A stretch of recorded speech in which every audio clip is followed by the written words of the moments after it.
Welcome back, everybody. Three Scoundrels in a Cantina coming right back at you. And my goodness, is there some news to talk about? As always, Old Man Logan 76 with Bones and Avant. What is going on, gentlemen? How are we doing? What's What up? holy shit. I'm having a great week. Since our last podcast, I don't know if you guys can see this or not. For those listening, you cannot see my Orioles hat, but I am a big O's fan, and they're in the ALDS starting on Saturday. And I will be going to game 2 on Sunday, so I am beyond hyped about that. You're going to game 2? I got tickets to game 2. Wow.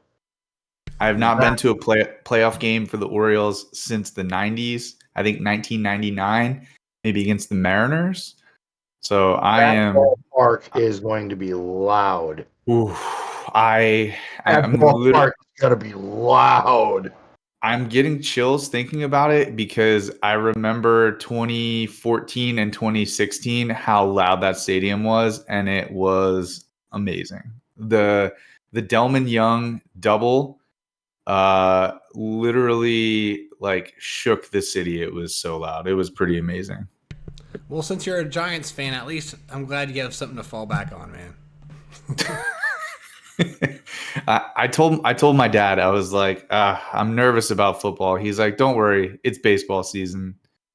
Well, now that you mentioned that, let me just plug the what was it? Yeah, the Tuesday night show of the Scoundrels breaking down the NFL week, all the last week's matchups and the matchups to come. A little competition between Sternbach, myself, and Bones on who picks the NFL better. And so far, man, Stern has been kicking our ass. Yeah. And as you can expect, I'm in last. That's true because my wife's in the standings and you're still last. Next year I'm going to get mine involved. Let's get into it, gentlemen. My goodness. A lot happened in a week. Like a lot. So, a lot. Dude, my week started with Conquest starting, and then you do your thing. You're battling it out. You're hoping the first data disk you get is something you can work with. Go to the next one. Hopefully that's something you can work with. And then you hit a mini boss of Gamorrean guards, and then you just end up getting your ass handed to you. Something just ain't right here. And I think that was like the first sign that something was definitely awry with Conquest. What did you guys hear or see? Wait, hold on. Something was bugged upon release? Yeah, I know. And CG is so good with their product and making sure that content that has been out for a hot minute is functioning properly. I know. It's shocking. I just want to know what they changed for it to get so beefy, or because it was every boss node, right? It wasn't just that one. So I don't know how programming Conquest works, but I'm imagining No, I don't either. Have you seen Monsters, Inc.? Love that movie, yeah. Okay, in Monsters, Inc., they have the difficulty meter for like scaring the mechanical child, and it's literally like a slide bar, right? Yeah. I'm imagining CG going in and like taking this slide bar and being like, let's take it over. Let's just go all the way. Yeah. Like turned up to 11 for real. Yeah, and I agree. That's kind of how if you, I don't know if I should start talking about this now, but my fucking week was terrible. I've been doing shitty in Grand Arena the last month or so. I haven't went 2-1 in a month or two. It's been 0-3s or 1-2s, and I've just been fucking pissed at the game. And then so it's Conquest is coming. I'm like, okay, I can get my mind off Grand Arena. Let's do some Conquest. I'm gonna try my hardest to get red crate if I can. And then boom, my ass is already pissed at the game. Then I got to deal with that. Then I got the rest of everyone pissed too. I was like, yeah, it's not just me. So I'm mad, and I'm texting you guys saying I'm fucking done with the game. If it wasn't for the podcast and the community, I'd be done. I was ready to kill everybody, and Yeah, somebody went off on a bit of a rant, folks. this has Just been a a week. little bit. Just a Also, little bit. Ahsoka disappointed me. I didn't say it was a terrible show, but it disappointed me, and so I've been bitching about that with everybody online. A And word. I haven't watched the last episode yet. okay, I'm not getting into it, but it disappointed me, and so I was just pissed off at Star Wars. But I got other thing going on. But anyways, long story short, then the packs drop, and everyone's getting these packs, these GLs for fucking. They're giving away GLs, and then that makes the game better. Let's go. We'll talk more about that. I just want to talk my personal experience with this real quick, and then so I'm like, yes, what a good thing. Now I just got to figure out how to get fucking $30-$40 to do this. So I'm thinking, do I need to go sell my ass on the street, or what am I going to do to get these GLs, man? I was going to make it work. So I kind of thought I wasn't going to be able to do it, and so it was just a sad week for me. I was in my feelings, but I woke up this morning, and our good friend Pico Burrito, he reached out and he just really gave a loving message to me and said how he appreciated and enjoyed watching us and me and everything else. And I think he kind of knows what situation I'm in currently, personally. And he gave me the money for those packs, and it was one of the coolest things that anyone's done for me. And I'm not taking away from anything that anyone else has done for me, in the game and my followers, but it just I woke up to this, and it just really took me off guard, and it made me think that God just kind of saying, chill the fuck out, man. It's okay. Like, it's going to be all right, And it just really hit me hard. And I can't thank Pico enough. But he did tell me that if I was going to thank him on streams or anything, that to thank his son. Because after he did this for me, I think he got a message or something from his son's school saying that he had already used up all his lunch money at school. And Pico's kind of like, well, what the hell's going on here, And he kind of, asked his son, like, what's going on, son? Like, why is this happening? And his son said his friend couldn't afford lunch, and so his son's been buying himself lunch and this kid lunch. And so, I thought it was kind of like a full circle kind of thing. Like, he didn't even know his kid did that, and then he did that for me today, and the same time his kid did that. So I thought it was pretty cool.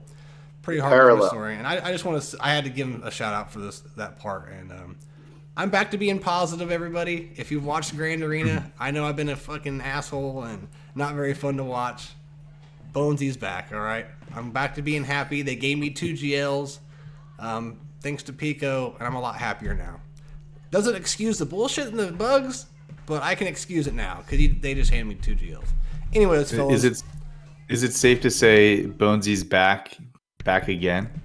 I think I might be possibly thinking I could be back really soon. In Kyber 3, boys. I might be the Jester at K2. My goal is to get these GLs and win one match in K2. But anyways, fellas, what do you guys think about all this craziness with both things?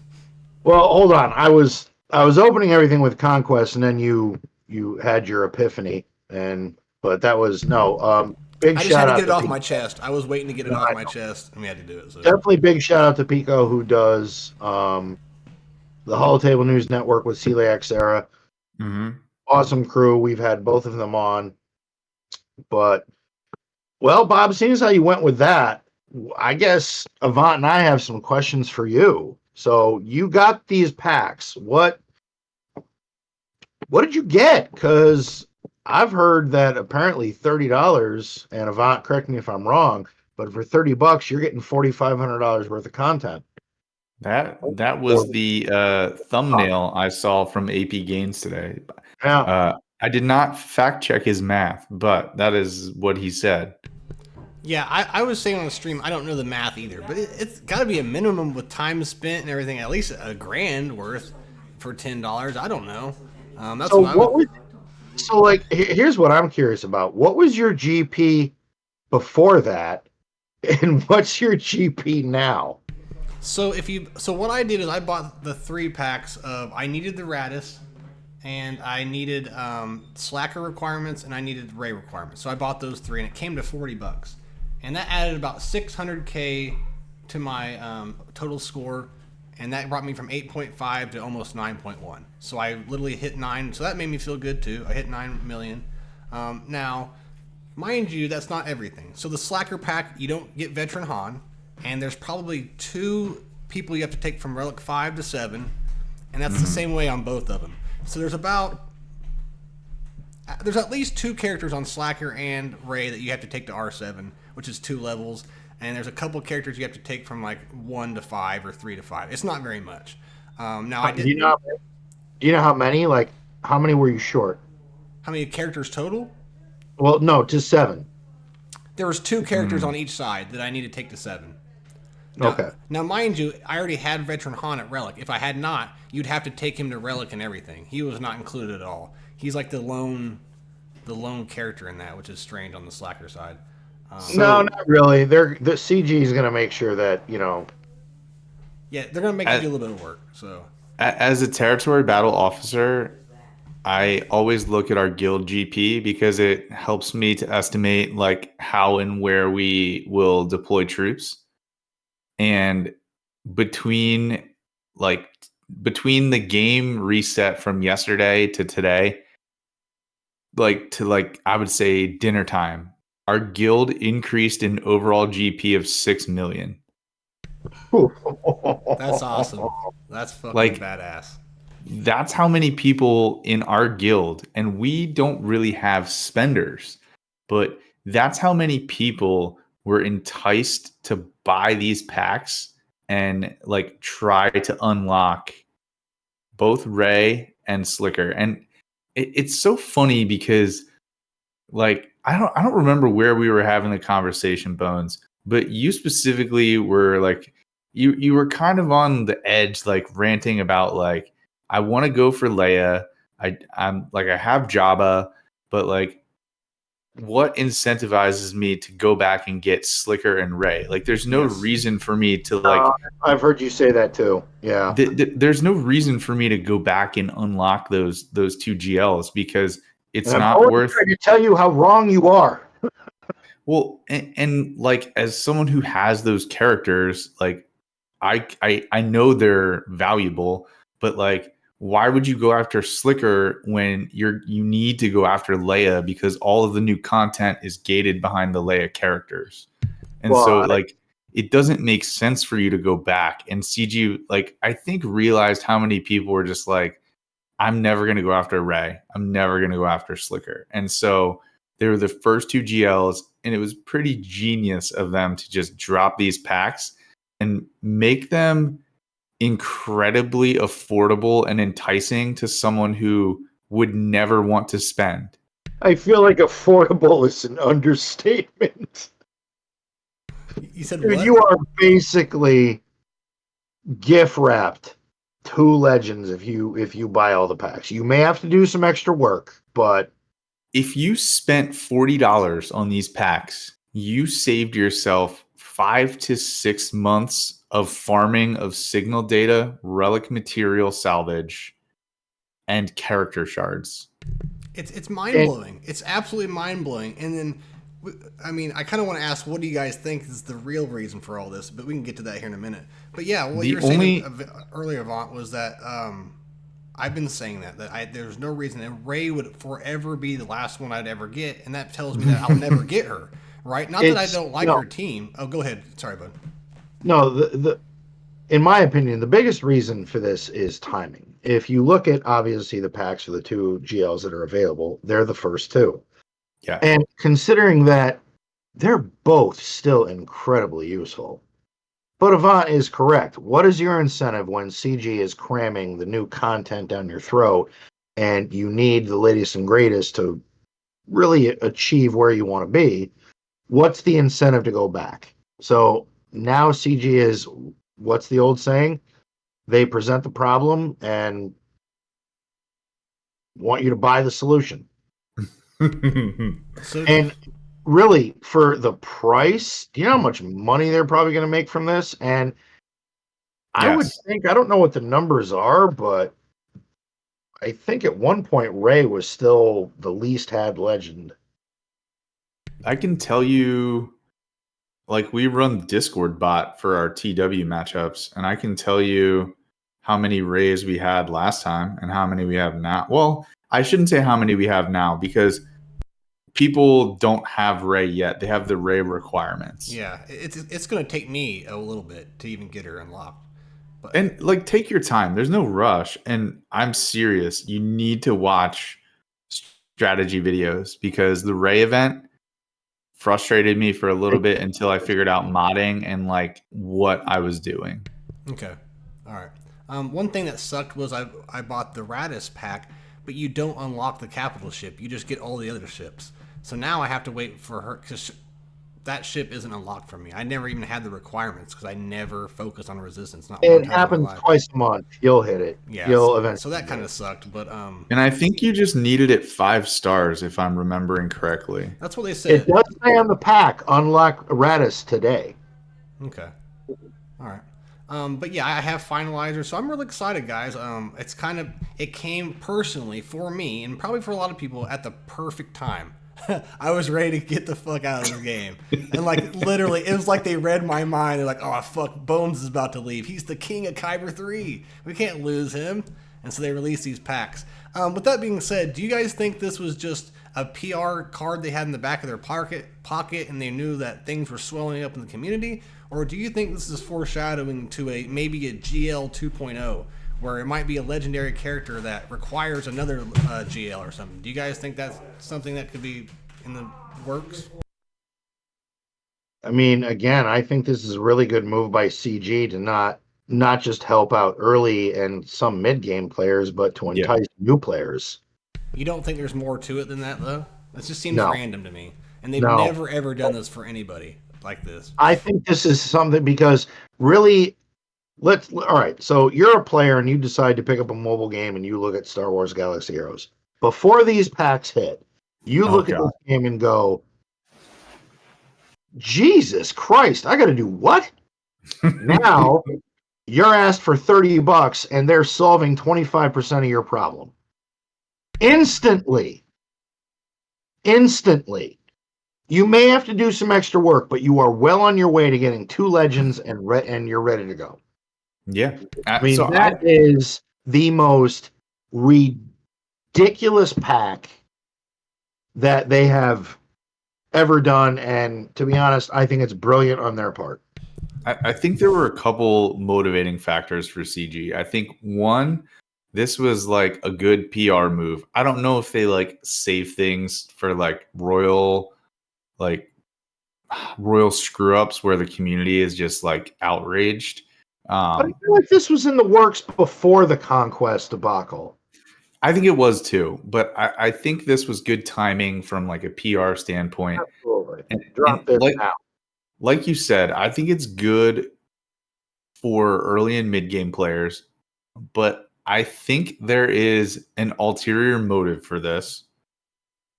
If you look at the if you're not in the SWGOH events Discord, you should be there. It is an excellent resource for like many different things.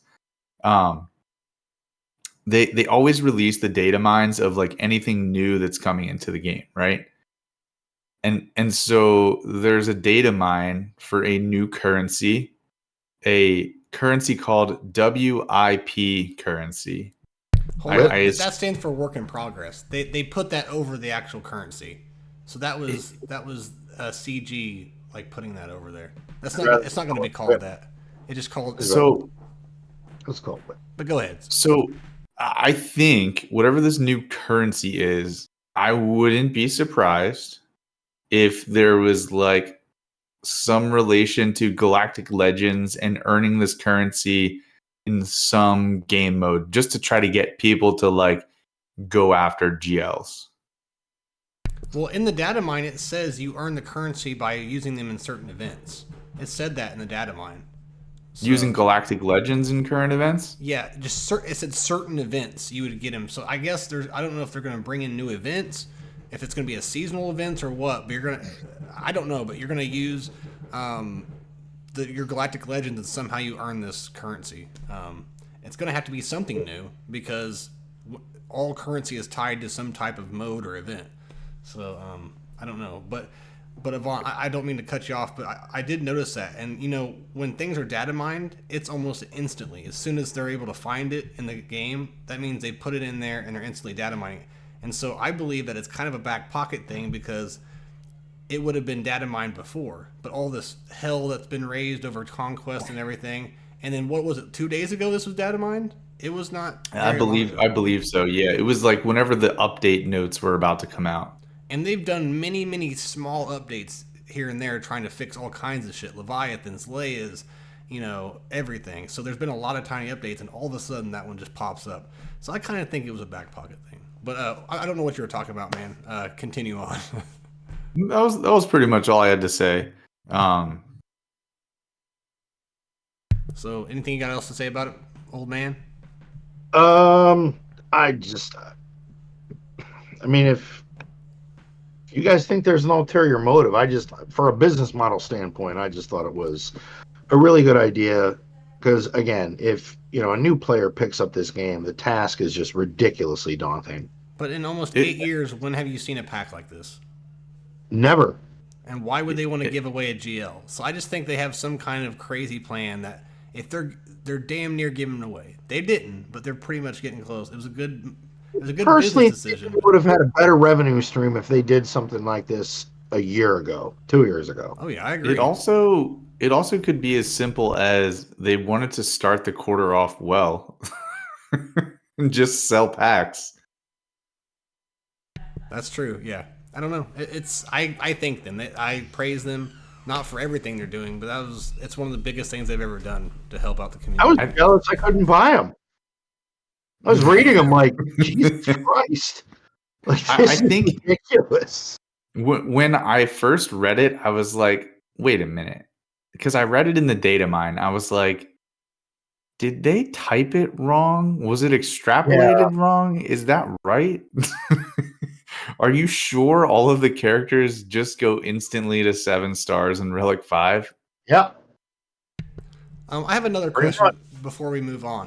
One more thing. One other narrative I've seen about this that some people are irritated with. As people who had already had these characters, as you two, someone who's worked really hard back when they came out. Well, Avant did. Logan didn't. He just pulled out his card. But just messing with you. But as people who ever already had him, whether you paid for him or not, you paid more than $10, right? So either way, you both had to shell out some kind of shit to get it back when it came out. Are you guys kind of annoyed that 0%? 0%? What? That's wasted energy. There's nothing I can do about that. Why do I? I'm not annoyed at all because I've played with Ray and Slicker for the last 3 years. Yeah. Nobody knew when the first GLs came out that even at that point the game was going to last this long, and here we are, 8 GLs deep, and no, I'm not upset by that at all. It's I will tell you, and to be honest, I like the fact that this happened because this is another tool to guarantee the life of this game. Yeah. The only subset of folks out there who are upset are the people who just finished their Slicker farms for their early game guilds. Now, I did think of that for the person that may have today just unlocked Ray or Slicker. Yeah. After grinding for 3 months and then CG releases a $10 pack. Man, like you've got it to Relic 3 and you're playing with it, and all of a sudden you wake up and this pack is available and you're like, what the fuck? Yeah, so I kind of feel for those people as well. I would imagine that's a very small portion of the player base, but I think if you just finish grinding Ray or Slicker and then you wake up, these packs come out, I'd be pretty mad. I'd be pretty mad if those are the 2 legends you started with and you're working on your 3rd. Yeah. So Jack says, Logan, you're such a whale that you wanted to start an alt just to buy the packs. Oh. No, I do not have that kind of time. I really like to be 100% honest. I tip the cap to those that play multiple accounts. I don't know how the fuck you do it. I don't have a Is that clue. like a yo mama joke, but it's like a yo a whale joke? Yeah, I thought it was a burn. Jump off your yacht, Sick man. burn. You got burnt so bad. Ooh, Braves Fan Tan with the raid. Thank you for the raid, Braves Fan Tan. What's Oh my up, good. Brave Thank fan? you. Thank you, buddy. Also, go Braves. I hope the Phillies lose. And hello, Yeah, I'm with the Braves on that one too. and hello to everyone coming in. Hope all is well with everybody. If you guys haven't seen us before, we are the three scoundrels in the Cantina, and I like to say We were stupid just things. going over the highway robbery that for once the player base was going to get on CG for, what was it, $30 for 2 GLs, $40. Yep, they screwed us. What was the analogy you said before the show, Avant? About like driving them down in the ground and they like gave us a kiss or something. I don't Oh, know. It's yeah, like a yeah, toxic yeah. relationship either way. Yeah. So basically, with Conquest, CG just like kicked you down in the ditch and smeared your face in the mud. And then they released these packs and they just gave you a big wet kiss on the lips. Oh no! Whenever you play this game, if you spend money, you are technically in an abusive relationship.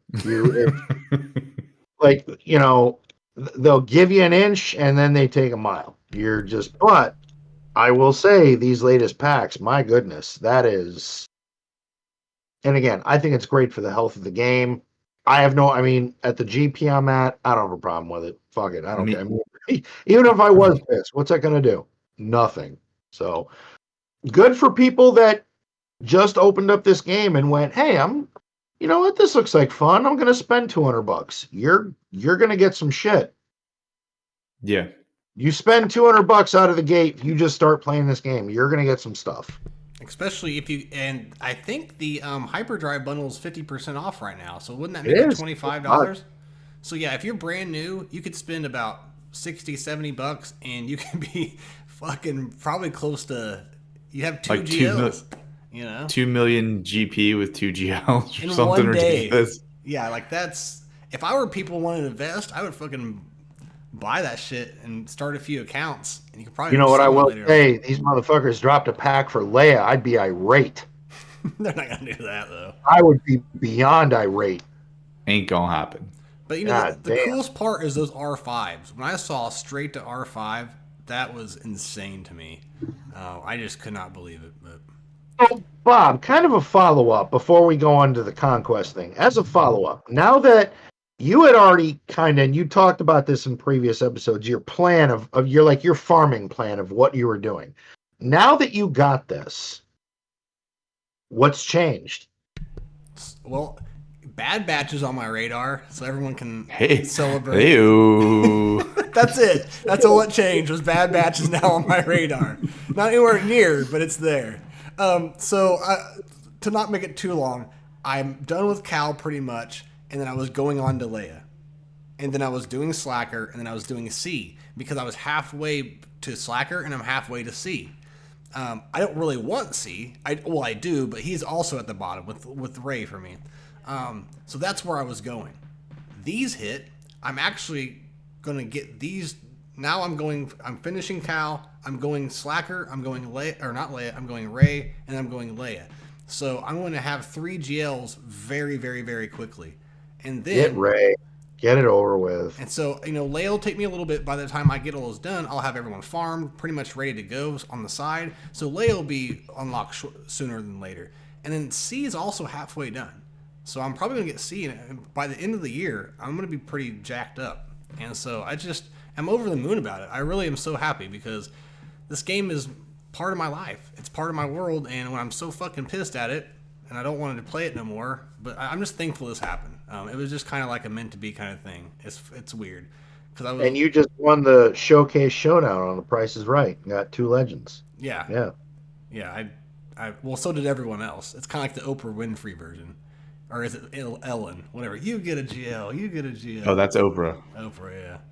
Well, that's Oprah. Fucking Oprah. But yeah, I mean, I'm so happy about it. I mean, we don't have to keep talking about it. I think we covered it all, but it was just a really good day for me, and I really needed it. And I can't thank Pico enough and all that good stuff. Even though it didn't really do much for you guys, it really made my fucking year, to be honest, because that was going to It take me a actually long time. it did a lot for me. I think it will help like as a guild officer, I think it will help our guild grow, and I think it will be good for the health of the game, right? The game will Ew. be Yeah. will be better off for it, I think. So Well, we were talking on stream earlier, and you guys were mentioning it too. Like, we're here for the fucking community. We're not here for CG's bullshit. It's happened for years. But the community, man, they can really lift people up, however you want to picture it. But the fucking community, man, and this helps out the community. This keeps the game no, going. This makes people more happy. And if people are happy, they stay around. And we all want to talk about this game. We all want our friends to be enjoying it just like the next person is, because it's how we all relate to each other, and it is part of our lives. Fuck, we do a podcast about it. You know. I was just gonna say, I feel like you hear every content creator talk about, well, the game is good. It wouldn't have survived if it wasn't for the IP of Star Wars, but the community is amazing. And like, it sounds so cliche to say that, but like you said, I'm literally sitting here podcasting about a mobile game every week on a Thursday night with you guys. So, I mean, that says a lot, right?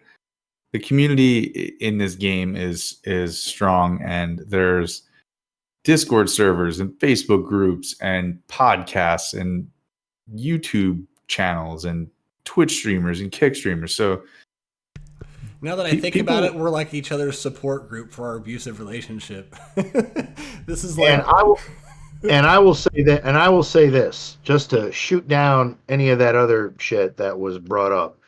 As someone that is a whale that has all the toys, I'm not mad at all. And if you are a whale and you're mad about that, there's something wrong with that. Like that, nobody should be mad about that. That is good. If we love playing this game, that is good to keep this game alive. That is an outstanding move that they did. The people buying these packs, generally speaking, are not going to be playing PvP content against whales. So I don't think whales are mad about it. Because you're not floating in the top end of Kyber 2 or Kyber 1 if you don't already have these characters. So like it doesn't matter. Yeah, and I think a lot of us get too like competitive about it. But if you're not in Kyber 1, there's no reason to trip, because you're really not near the best ever. You have to just, at a minimum, be in Kyber 1. If you're not even close to Kyber 1, there's no reason to trip about anything in this game. Because no. But yeah, that's all I had to say. All right, so let's dive into the second topic we had, which was Conquest. So, was this just a big glitch that had to be fixed? Is this still another testing issue? What the fuck happened? Because that was a shit show. I mean, I literally got my ass handed to me by 3 Gamorrean guards on more than one occasion. I think that they were like, okay, let's turn it up. And then they just turned it up too high and didn't realize how high they turned the amp up, and just like made everyone's ears bleed a little bit, you know? I'm doubting that their one laptop could run Conquest after how high it was ramped up. So they're just like, let's just see what they can do. I'm trying to remember what the first end boss was, because I think... So it was the Gamorrean Guard. It was the mini boss. Yeah, the Rancor was bad. The Rancor was the end boss. Yeah. And so on the first day, I got through Sector 1. But the only reason I got through Sector 1 was because I had Rey, I had Ben Solo, and I had a voluntary Vanguard disc, which made the opponent attack Rey. And Rey could not die so long as Ben Solo was alive. So I literally cheesed the bosses because they could not kill Rey, and they just kept attacking her. That's actually a damn good idea. Yeah, I could see how that worked. You know what's funny? If I told you I did it on purpose, I'd be lying, but I happened to do it. But well played, sir. I happened to do it on the mini boss, and I was like, oh shit, this is actually work. Wow, they just keep. Oh, it's the voluntary vanguard, and Ben's here. So yeah. I think one of the first discs I got, and of course I'm gonna go for it, Amplify Agony. Like, ooh, good start. It was a green one. I'm like, ooh, okay, I'll take that. Nice. And I think the second data disc wasn't something that I was really looking for.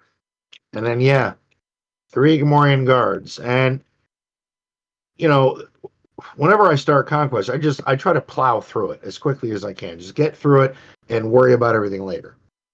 Did you guys Because see obviously, Did you guys see the screenshots of just people in the community posting like how much damage it was doing? I don't know what it was. It was like 41 million damage or something like that. it was obscene. So yeah, I get to the guards, and it was an absolute shit show. I just got demolished. Like there was nothing I could do. I knew it was bad when.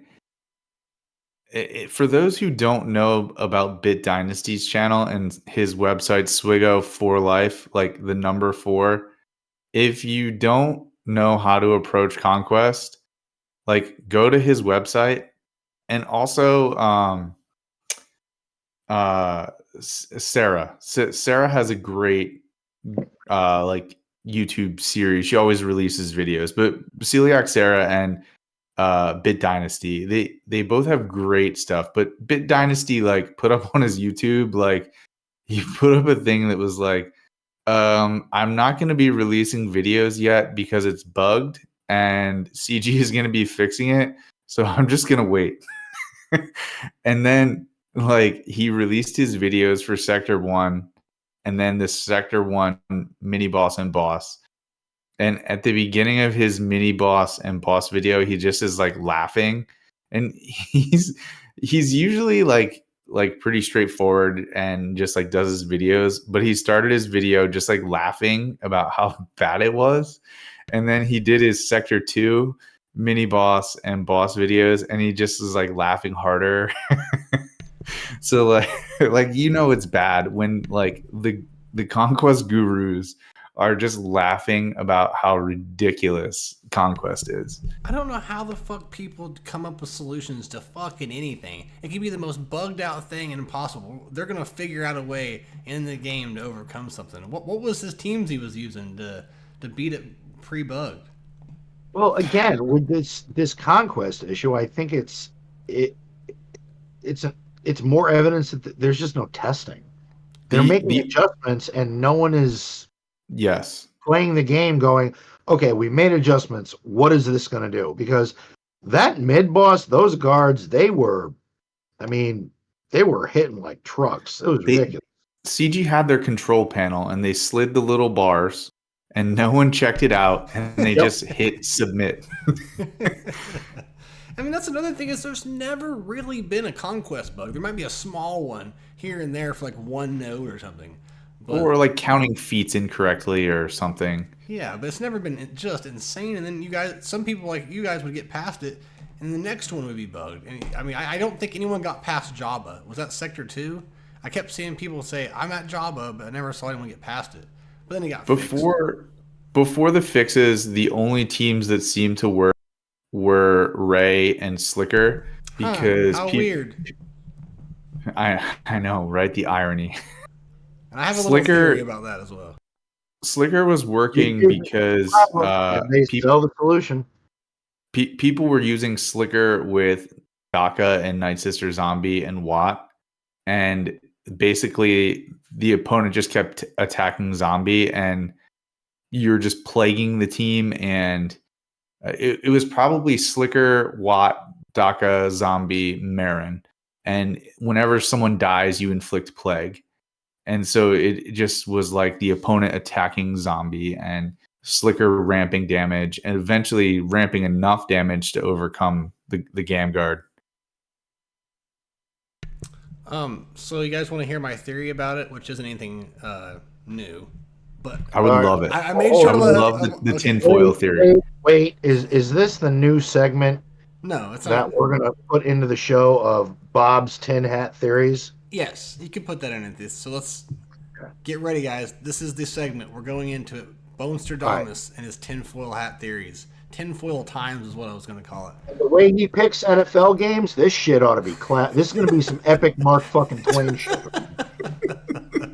So go ahead, Bob. Continue. Now I made sure to text Avant when this happened because I had been saying what I thought was what was going on, and then Arnold came out and he said exactly what I said. But when I repeat it, you're just gonna be like, yeah, Arnold said that. So if you've seen the Arnold video, it's already been I said it first. God damn it!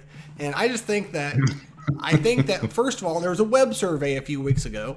And my guess is there's an overwhelming amount of people saying consumables are stupid, we don't use them, do something with them. So they're like, yeah, let's do something with them. Everyone keeps doing it. So what I think is they jacked it up on purpose, and then they want you to use the consumables, and oh, guess what? There just happens to be a new data disk that has to do with consumables. And I think that's what they were trying to go for. It just didn't work out. Of course, they don't put any thought or testing into it, so it didn't work out how they wanted it to. But and then once again, I kept saying bitching because I was asking, how the fuck do I get past these? And everyone's like, do you have Slacker? Do you have Ray? Ray, Slacker? That was the only two. And I was like, I don't have them. I was like, I wish I did.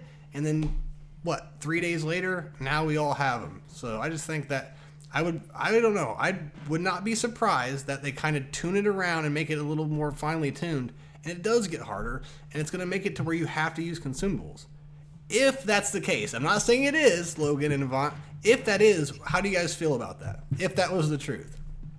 If they're going to look, Shit. one of the things that Arnold talked about in his video was the evolution of Conquest and how it started out a certain way, and he like showed the different feats that we used to do for Conquest, and then showed the feats that we do now.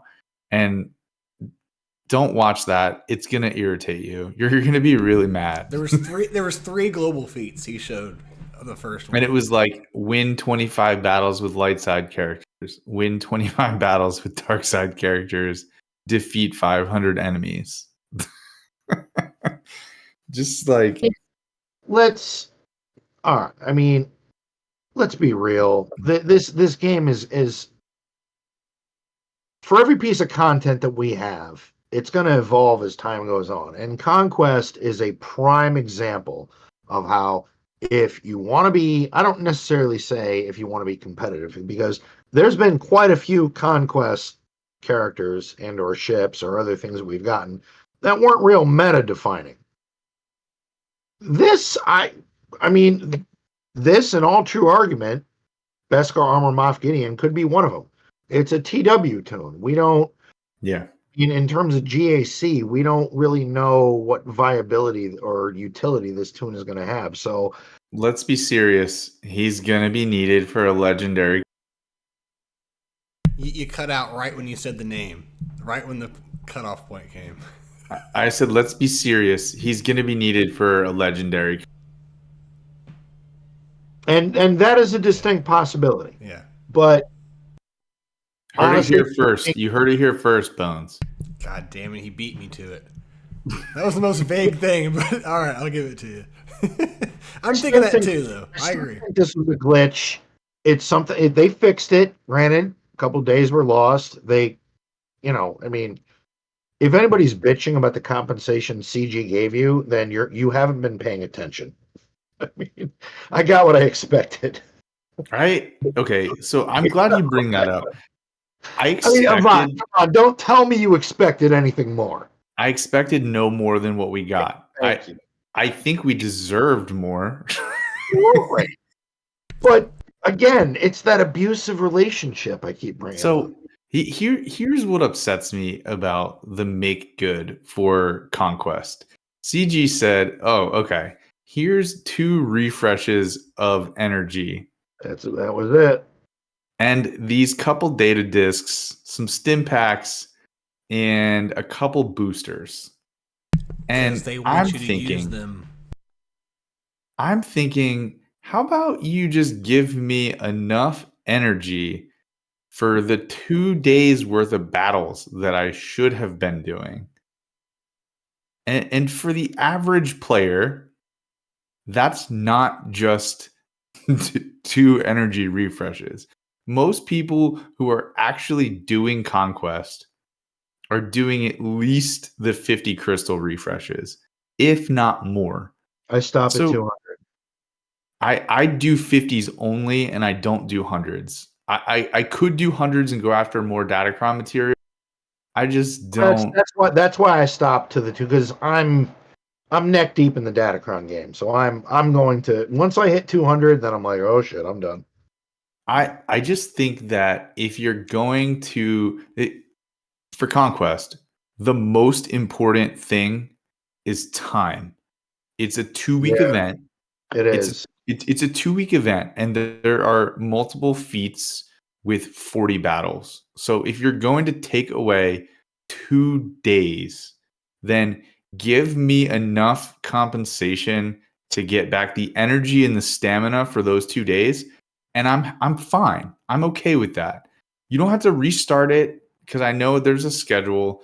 Just give me enough energy and enough stim packs to make those 2 days come back to me so that I don't have to be all bent out of shape about it. I agree, and even me, I'm not where you guys are, but people that red crate Conquest, we take it fucking serious. We want to get in. We want to get this shit done as quickly as possible because it's fucking monotonous. It takes forever, and we want to get the shit done. So then you're sitting for fucking 4 days waiting for, is anything going to happen? And then it does, and then yeah, they gave us a little bit, but like you just said, at least all 50 refreshes should have been given to you. Because how many people didn't realize it and probably did a shitload of refreshes trying to get past it? And yeah, I just don't think it was enough either. And I did 5 battles on the Gamorreans, and that was too many. And went, okay, something has gone awry. Something is amiss with this event, because there is no fucking way that a mini boss in tier 1 of Conquest should be Ed Norton curb stomping my fucking GLs. Like there's no reason for that. So I I stopped, and the controversy brewed, and and rightfully so, people got pissed off. Some people, when Conquest starts, they go full fucking, like I do the same thing. You go full bore. You're, down the sights. You're trying to get your way through as many sectors as you can. That way, if you do datacrons, then you fill in all the other shit in the treasure nodes.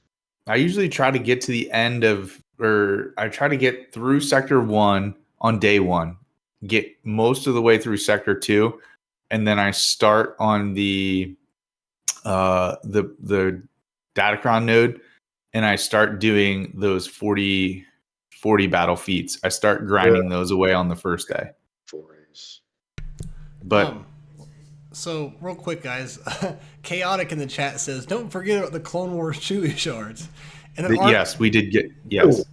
But, 3. But I want to talk about this. Totally forgot to mention the Clone Wars Chewie shards. But Artemis goes, at this point, Clone Wars Chewie shards are not funny. Do you guys think that's a little more of a, is it still funny to you guys, or do you think it's kind of like a punch in the dick at this point? I feel like it's a mild troll, and I enjoy it. Yeah, I was gonna say it's been happening for so long. Like, it's like a running gag. Just keep doing it. I mean, yeah, it doesn't bother me. Also in the chat, where is it?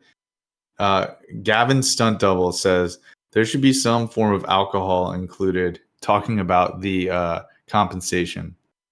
There is. CG will not give out alcohol, but come to the cantina and we will give you some shots. A sip of bourbon for you, sir. And a GL for everyone if you bring $10. $10 free GL and drink. Come by the old cantina. Sometimes when I'm rich, guys, I'm moving close to you guys and we're opening up one. And we're going to do our podcast every fucking week there. So now that Conquest has started, there was obviously some hiccups along the way. But Avant, are you still red crating? Bob, how are you gonna do? Yeah, I haven't said it on the stream, but I need to chill this week, so I'm just going to get through it completely. I'm not doing any feats. Whatever the closest crate I am, I'll do a couple more feats. Get to that crate and just farm my ass off for Datacrons, and then I'll red crate or whatever I can the next 2 times. But I'm just gonna chill and take it easy. I think your goal, because like I don't think Gideon is going to be the evolutionary character in PvP unless you're like a top end TW guild. I think your goal should be to get Gold Crate, which is that's the second one, right? Not the Red Crate, but the next one down. Yeah, the gold crate. Yep. Go for the Gold Crate. If you get Gold Crate 3 times, and it's then you one get more Gold Conquest. And then you need Gold Crate another 3 times when the Oh, next is it 3 round. more times, or I thought it was one more. So if you do not buy the Conquest Plus Pass or the Conquest Pass. Okay, well, you're talking to a spender. My bad. I know you buy it, Logan. Bones does not buy it. I know. No, it fucks me. Or the thing doesn't fuck me, but I get fucked by not buying the pass. So Bones, if you don't buy the Conquest Pass at all, that's how you get kicked out of an argument for spending. Yeah. You get Gold Crate 3 times this Conquest, and then you get Gold Crate 3 times next Conquest. I think, don't quote me on the math. You still have to buy the Gideon shards from the Scavenger, the Wandering Scavenger this time. But I think that you don't have to buy them next time around. And I think you'll unlock Gideon.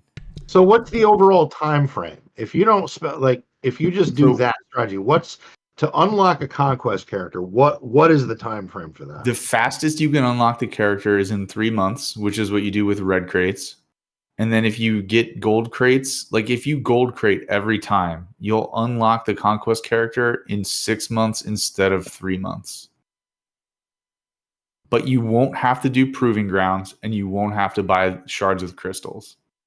So for someone who cannot Red Crate, you should try to Gold Crate every time, because it will be the most efficient for you from like a crystal standpoint. All right, yeah, I'm not tripping, because like we've said several times, that this is not a tune I was excited for, but then he's Territory Wars, so it's not someone that, even if he's good, I'm like, oh, I need him like it was Malgus. Like Malgus, I was like, I have to have this guy. I'm going to do whatever I can. If you put effort in, Gold Crate is very achievable. You just have to like try and not be mad at Conquest. I don't want to. I don't like to try at anything, man. I'm just fucking with you. Yeah, I'm going to do my best, but I got to get through it first. This is me being the voice of reason for you right now. Well, hold on. That's great. Be the voice of reason, but even there's some things in this Conquest I'm not an overall fan of. Like the 40 kills with a specific team of Ewoks. I've got to manage my stamina properly to make sure that I get a win every time I do that fight. There are definitely some things in this Conquest. The 100 kills with just skip. Yeah. That one I think I kind of have to, but I'm skipping that one. 100 kills with Tusken Warrior. That's an obscene amount of battles you would have to do. Yeah, fuck Conquest in general, to be honest, but I'm trying to do my best. So I think Conquest is the I have a love-hate with Conquest, because I love that you get the character reward, because it's generally useful and they're usually a pretty good character. And then you also get Datacrons and Datacron materials to level and slice your Datacrons. And this may be the unpopular opinion, but I enjoy Datacrons lately. Every time you say that, I want to choke you through the screen with love. Love choke. Of all players that just got 2 Galactic Legends in a little box, gift wrapped with a pretty red bow, that if anyone should be farming Datacrons right now, it's definitely you. You're about to take a bigger step in the game where you're going to start seeing more of them. So guess what my problem is more than Datacrons? Mods. I'm already thin on mods, so I'm doing 50 refreshes now. I'm farming mods. That's not something I usually do, but I have to, because I'm modless at this point. So, but there's a lot of requirements I don't have to put mods on. You know what I mean? I just have to worry about the in-game GL. Good news is you shouldn't reach your mod cap, because you have like 20 new characters. So does it add every time you get a character? It adds to the cap. You can have 500 unassigned mods. As soon as a mod is assigned to a character, then it goes out of your inventory and it doesn't count. You can only have 500 unassigned. I Interesting. farm mods 2 days a week, and I clean out the garbage 1 day a week. That's how I run mods. Okay. Fortunately, mods is one of those things in this game that there's been a lot of different opinions. Some people just buy them out of the store, and if they they spin the big wheel and hit the money, and then they get it. But I like to improve my odds. I do that too. If I see a mod in the store, I buy it. But then I also farm mods because you never know. Yeah, Never know. I haven't done that in 7 years. my mod score I think was decent. I think you guys looked at it, you're like, oh, it's not bad. But yeah, Mods? I got to start farming for sure. Mods are like the lottery. You got to play to win. And if you don't play, then you don't win. And you can win by buying them, you can win by farming them, but if you don't do either, then you're going to lose. Speaking of Do you think mod score has a lot to do with winning or losing in GAC? at a certain I point. think somebody with a lower mod score could very easily win if they have them on the right tunes and are playing the right teams. Absolutely. But at the same time, if you're playing someone who knows just as much as you, if not more, and they have better mods, I mean, you can make up for it to a certain amount because when you take on their teams, it's the AI controlling it, right? So your mind has the advantage over the AI right from the get go. But there's a certain point where if your mods are just fucking crazy, you could have the same amount of mods, but someone could have way more plus 20s than you. You know what I mean? You'll notice the difference, and because that trickles down to other characters. So to a certain extent, but I've went up against people where I could go up against a boss and I'll take some like regular team in and they just smoke me in 3 turns because I didn't check their mods and their mods are insane. And that can make you underestimate something. In the words of Urzatron, you just win in fast and lose. And that's how I like to go. That's how I live my life by. Generally, every battle I go into in GAC, I may not check the whole team. I checked like one character, like one, maybe 2.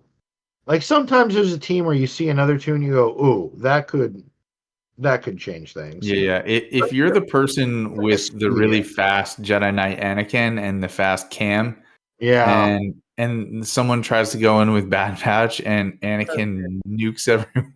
Yeah, that's happened to me a couple times. You don't have the speeds right, you get just bitched right off the board. You don't check and you go in and you go, "Oh, okay." Yep. Well, I guess we're going to be cleaning that up. Yeah, with something. Because at that point, if you just got smoked off the table, you didn't really kill anything. Yeah. But again, that's another testament to Datacrons. It makes a team that a lot of people can have, and if you tweak some modding, that's going to wipe some shit off the floor. And I'm sure you guys have covered this a couple of weeks ago, but what Datacrons should I be farming? Just real quick, like a few things that'll help right now? In the current set? Yeah, just like the current set. Like what like the level 3s and level 6s. What should I be looking for? Well, this set is very defensive. I don't know how your rebels look. If you've got a decent selection of rebels, I would focus on that. If you've got some decent Imperial troopers, go with that. I don't know what your unaligned force users look like, but no, I have all those. So I mean, I understand like what to look for, but like what how they all have different choices that when you re-roll. But like, is there? If you're looking like, are you talking about stats or abilities? Abilities, like level 3 abilities, level 6 abilities. Is there? The level 3, whenever you use a basic, you get crit chance up, offense up. That one, I'm exclusively looking for that one. Yeah, the basic that gives you crit chance, offense, and crit damage up. Yep. Okay. Because if you put that with an Ufu Kron on Malicos and you give him extra offense, crit chance, crit damage, oh dear God.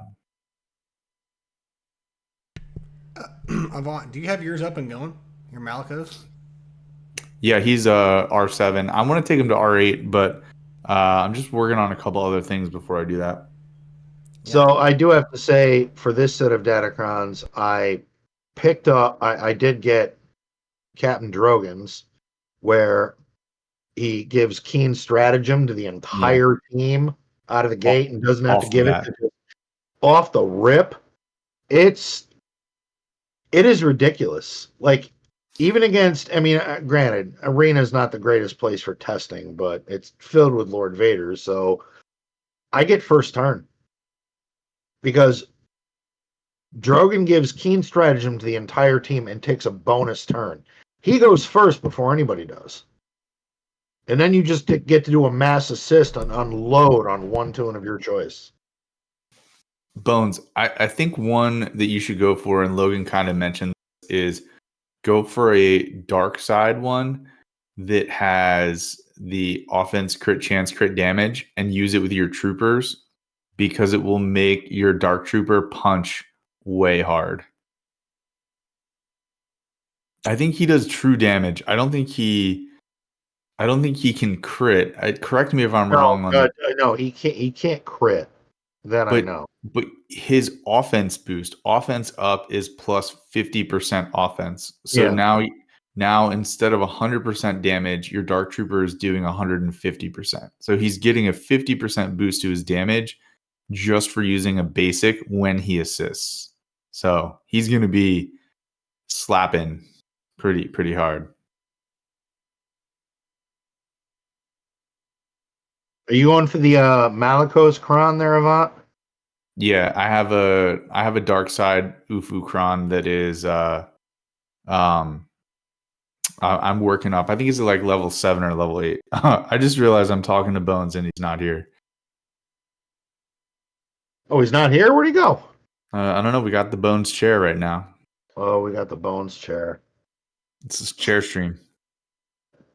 So as it stands, with this conquest, even though it's been a bit of a absolute fucking shit show, I did have a bit of a shopping list Datacron wise, at least for this set. Yeah. I do have a Captain Drogon, I got Seer, GL Leia, and I do have one Malicos one. So who do you want more, Malicos or Seer? Because I can't really just. I feel like I want Sears. I just feel like hers is a little bit better than what because Malicos is already bringing so much to the table. I want more support. That I mean, like the one for his whenever Seargen to use an ability to deal more damage equal to half their tenacity percentage. You know, the second she shoots you and breaks out that lightsaber, someone's gonna die. This pretty much assures it. Yeah. Artemis in chat asked why not both. Well, I have them both, but it's more like I think you can only use one because you're gonna put Malicos in a Seer squad, even in 3v3.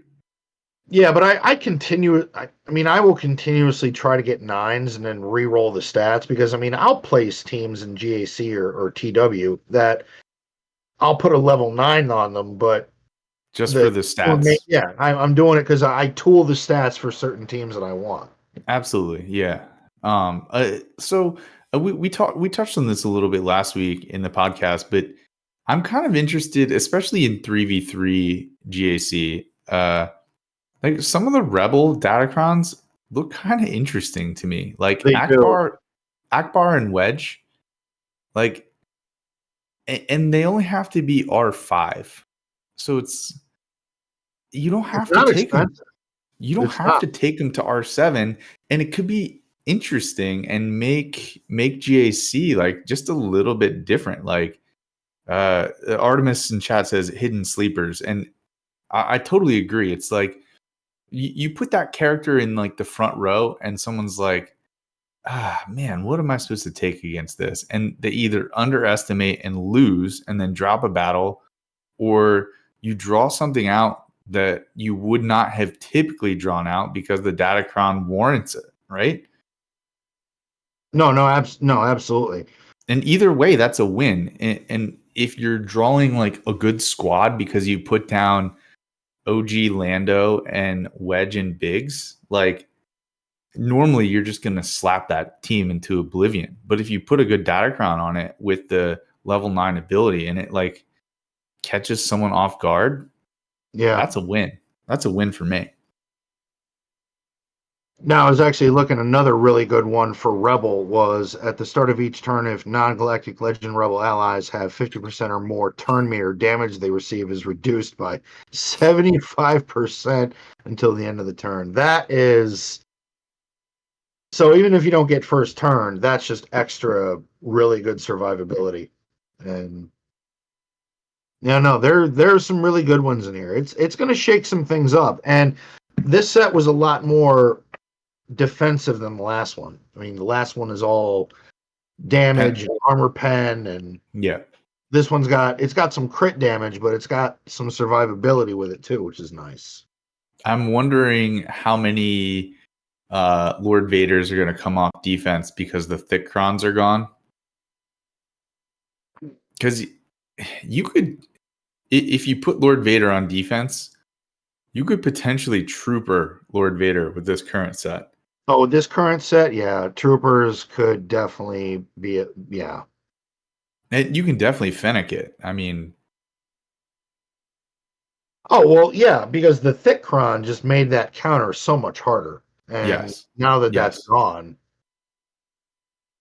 there's a case to be made that Jabba might not be good on defense now with the late. I mean, because Phoenix and other teams, now that the that thick cron for Jabba was a little rough.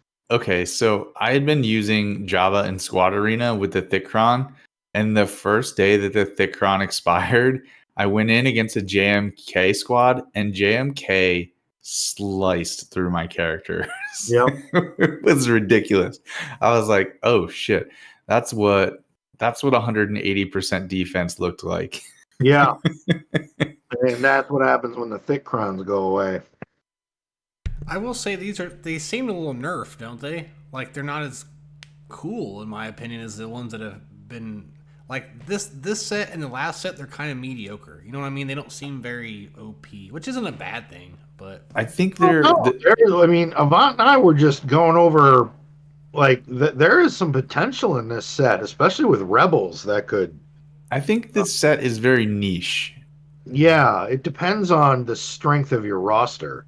Yeah. It depends what you have, because some of the stuff could be really interesting. And then, like, if you don't have Wigs and if you don't have Drogon, then you're basically just like, okay, I'm gonna farm these for the stats and for the level 3 abilities. yeah, that's what I usually do, anyways. Which is good because, like, I mean, that's good engagement for mid game players and like late mid game players, right? Yeah. Get some Datacrons, but like don't kill yourself over going after like 12 level 9 Datacrons. I know you guys are talking Datacrons, but you know how I like to just put random shit out there. It's a random question about defensive yak. With someone who will be coming across more GLs here soon, like what ones are the best to put on defense? I understand Datacrons matter, but in general, what do you guys ones do you think do best, or is it just about the Datacrons? I think Jabba, I think in some respects a lot of it has to do with the Datacrons. Like for instance, the past several rounds, I've been using Ray on offense. I've been putting Ray on because everybody puts Ray on defense, and if you have Ray for offense, you're going to beat their Ray. That mirror match is just. It doesn't even really matter the comp. If you get play it shit right, banners though. You do, but you beat it. You wipe it off the board. So I've been putting my Ray on defense with like an updated version of her squad. I've been doing Ray, Ben Solo, JTR, Sortie, and Barris? Barris. 50 RT. Because you were talking to me about it earlier. Okay. Yeah, because Sortie puts the VIP on someone. I can't remember who she puts it on. And Barris heals with every crit and then dispels debuffs. and Ben Solo makes Rey more tricky, and JTR stacks her mastery to the point where you just cannot hit her and kill her, and she just dodges everything. So Embarrassed. She's just a bitch. Yeah, she's a backstabbing bitch. Oh, too soon. For those that don't know me, Barris is like, I refused to gear her or level her or anything for the longest time because I just hate her character from the Clone Wars. And I finally caved and did it. She's at Relic 5 right now, but saved. Yeah. It took a piece of my soul to do that. Oh, geez. But that Rey squad pretty much will shut down the Starkiller counter. Either like you're trying to kill people and Barris and Sortie make it so that Rey just like whirlwinds you to death, or you somehow kill Rey and Ben, and then you're left with JTR, and you literally can't hit her because she's stacked so much mastery, which is dodge, and you just can't hit her unless Starkiller does the barrel throw. And then you throw the barrel, and then she dodges and gets foresight and heals back up, and you literally can't kill her, and it times out, and then you have to 2 battle it because you can't kill JTR. Dude, the thick crons with Rey were a problem. They were also a problem, yes. They were a problem. Now that they're gone, It'll be easier kind of now, I think. wondering what some of the abilities and possible stats this set will have with unaligned Force users, such as Starkiller against Rey. Yeah, the repost. Oh, absolutely. Riposte. Riposte. It's not a fucking Italian dish. I love some riposte with my ufu. Oh shit! With a side of garlic knots. What else do we have? So we had online Force users. We had rebels. Yeah, I think this is going to be an interesting set. You know, I think with crit damage and survivability. Again, a lot of the level 9s for a lot of people may not, be very appealing to some people, but some of the stats aren't bad. I don't know, anyone else offense, health. Anyone else got anything else for Datacrons before we got a kit read to do. Holy shit. Been battling Yeah, we do. Are you doing any segment for Galactic Chase? Do you want to do anything? Like any tips, Avant? I figured we'd talk about that after we talk about the kit. Oh yeah. Why don't we do that? Good idea. Yeah, why don't we do that? I forgot what it was entitled to, yes. Relax. You're at a 10, take it to 5. Here we go. So, kit reveal. Marauder. Light side Insert support. Trolling Bad Batch moment for Bonesy. Yeah. I was getting to that too. And this just added to it, by the way. This fucking thing came out, and if you guys know me, everyone gives me shit about Bad Batch, and they release a fucking ship that needs 3 of them. Anyways, go ahead. Did I mention that Hunter, Wrecker, and Tech were needed for this ship? Did I mention that? Are you serious? Thank God it's not Omega. That's all I have to say. Yeah, they could have really fucked us. Well, I will say, you know what? This gives me a reason to work on their mods a little bit more, at least get them all to where they need to be and bump them up a few relic levels. I believe you mispronounced their names. It's Hunta, Rekka, and Tick. Tika. You said it wrong. Omega. No! Fuck off! So, we've got the Marauder. There's fucking ship. Alignment is light. Support Galactic Republic. Clone Trooper! See, it's so that was another thing in the news. They reworked the Endurance, the capital ship. So go over that first, or I can't. I got it pulled up. It's whoever wants to do it. With the rework, where was the? Just let me do it. So Endurance rework. If you guys don't know what the Endurance is, it's Mace Windu. Mace Windu's capital ship. So they said Endurance rework. They wanted to prove it, blah, blah, blah. So the basic, the final text is deal physical damage and inflict target lock for 2 turns to target enemy and a random enemy that doesn't already have it. Special 1. Target ally gains critical hit immunity for 2 turns and recovers 50% health and 100% protection. If target ally is a tank, they taunt for 2 turns. If target ally is already at full health, they gain defense penetration for 2 turns. Unique. All allies have plus 15% defense and offense for each allied Galactic Republic ship deployed at the start of battle, including the capital ship.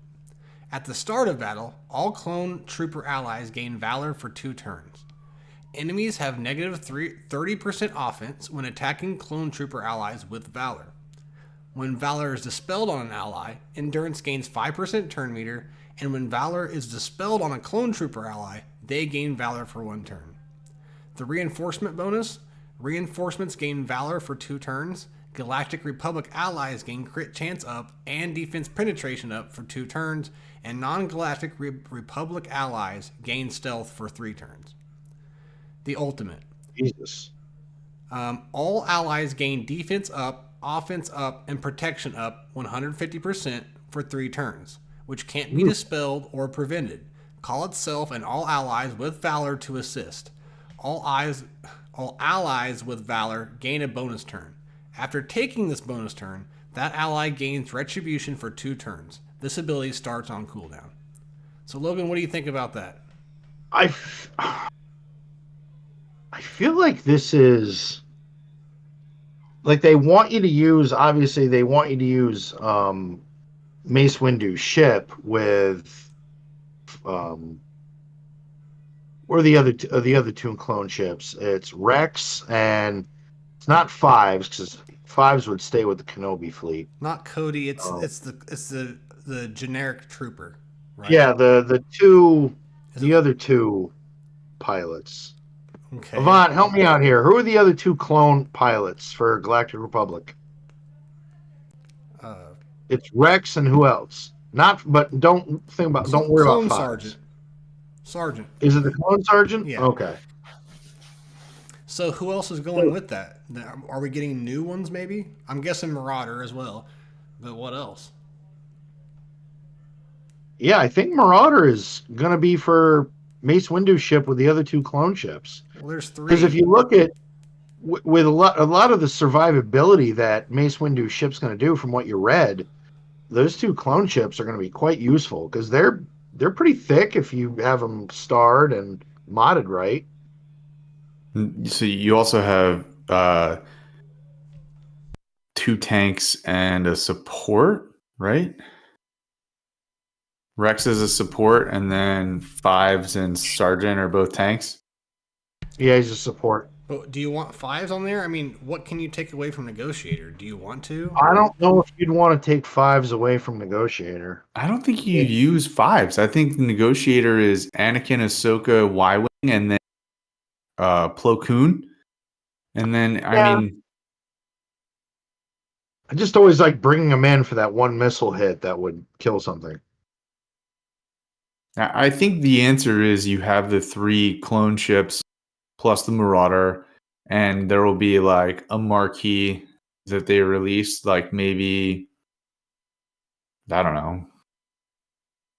All right, well, we'll get a final opinion after we read the kit for this new ship, which is a support, and with the basic we have more than soldiers. This is the basic ability. Deal physical damage to target enemy and inflict target lock for 2 turns on them, and a random enemy that didn't already have it. If Maurader has Valor, this target lock can't be resistant and grant a random ally Valor for 2 turns who doesn't already have it.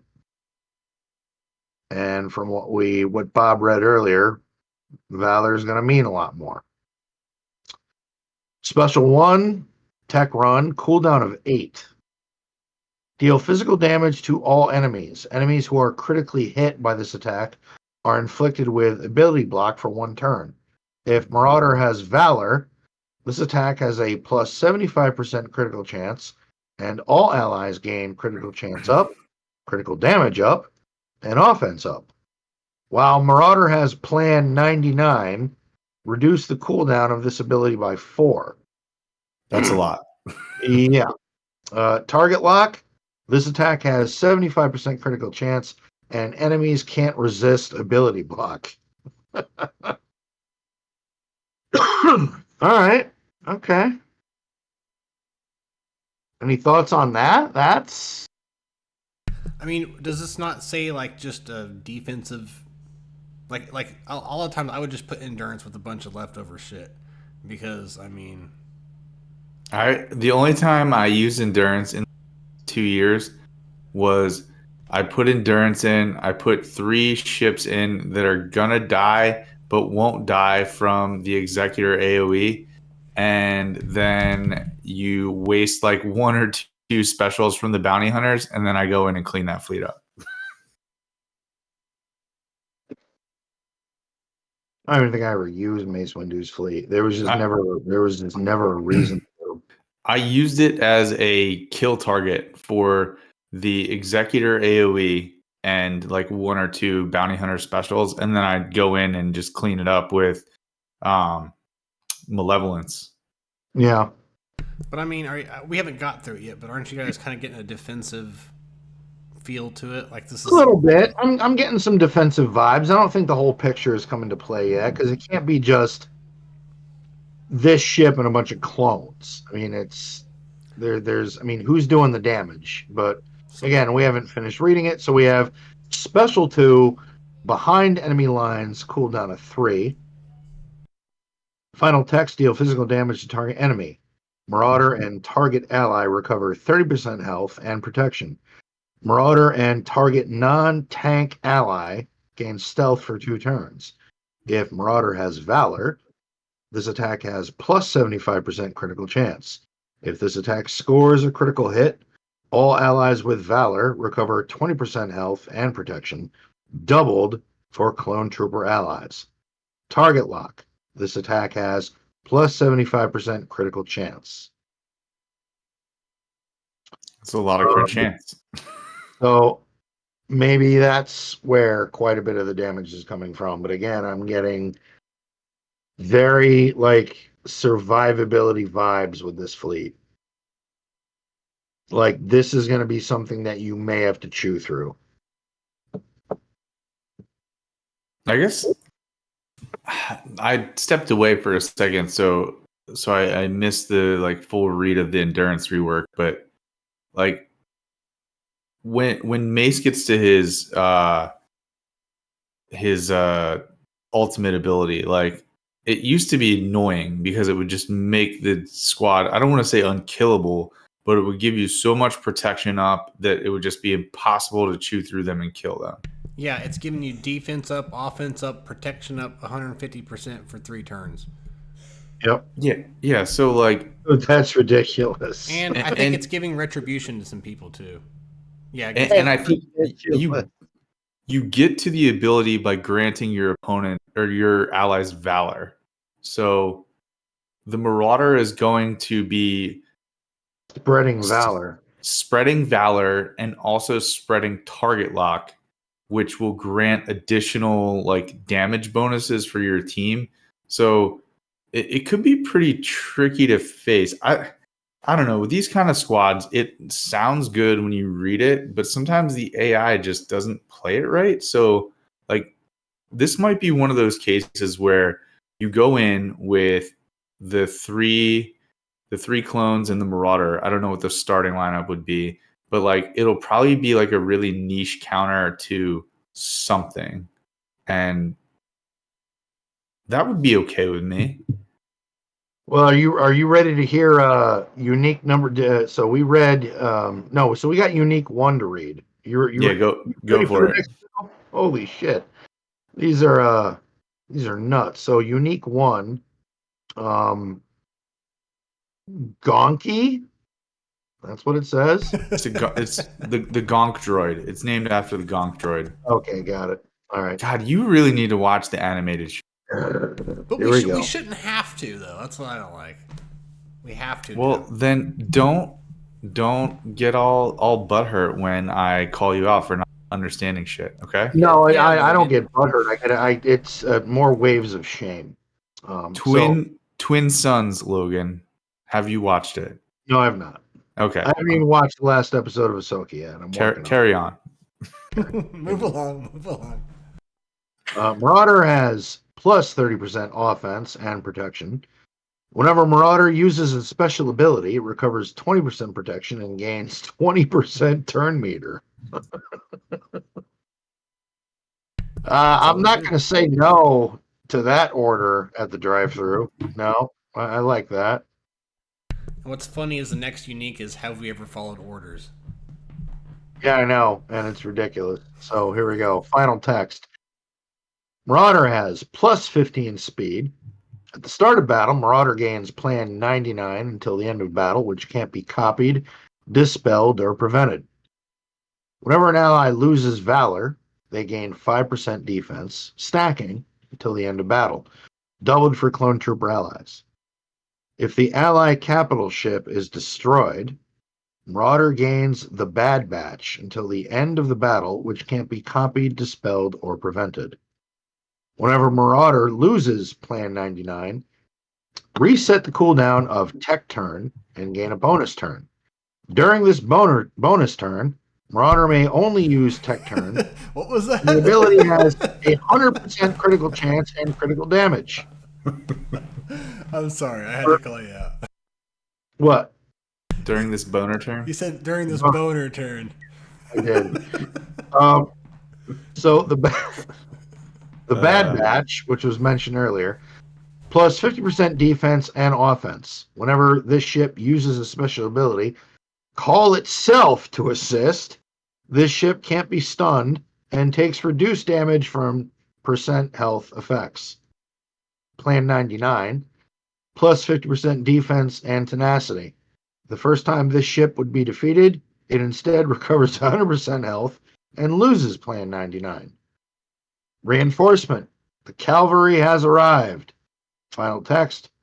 Marauder gains stealth for 2 turns. Inflict target enemy with target lock for 2 turns. Nah. No, you want this ship starting. Yes. Yeah. But I think the kit is like an anti-executor, right? To me, that's what it seems like. It could be. If the Allied capital ship is destroyed. Yeah. I mean, I don't think the profundity destroys the Allied capital ship. No, it just runs away. But I still think it would count as destroying it.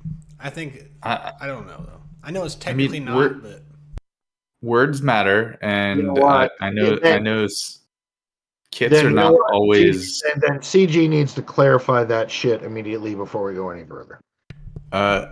In the chat, Chaotic Gamer says Holdo does. Yes, Holdo does destroy your capital ship. And what did we just get? Holdo pack.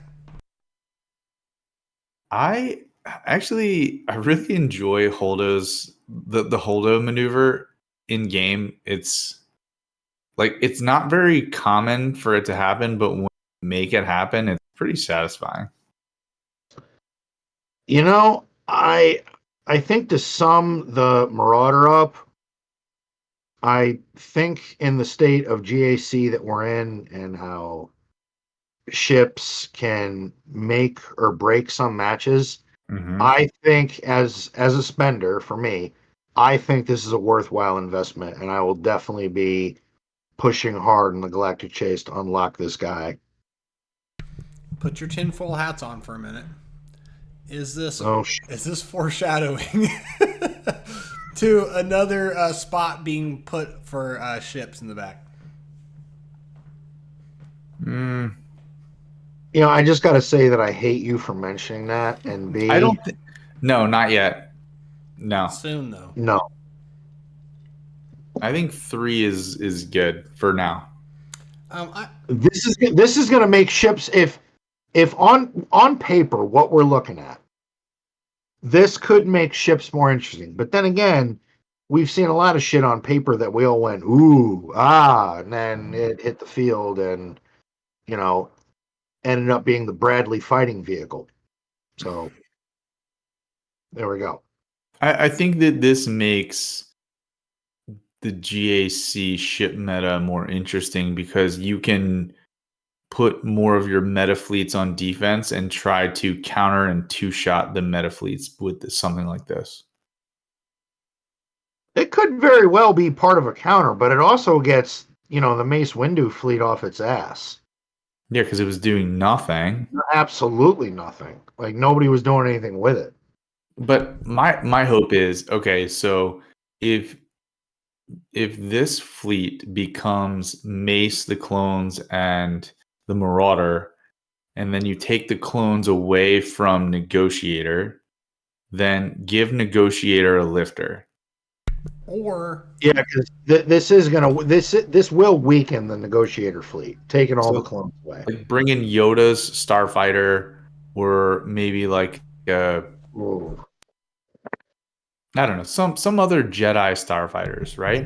Starfighter would be sweet. That's not a bad idea. I mean, can the Marauder work with Negotiator? Can that lift the Negotiator if you wanted to? No, because it's all clone synergy, and the starting lineup for the Negotiator is Jedi.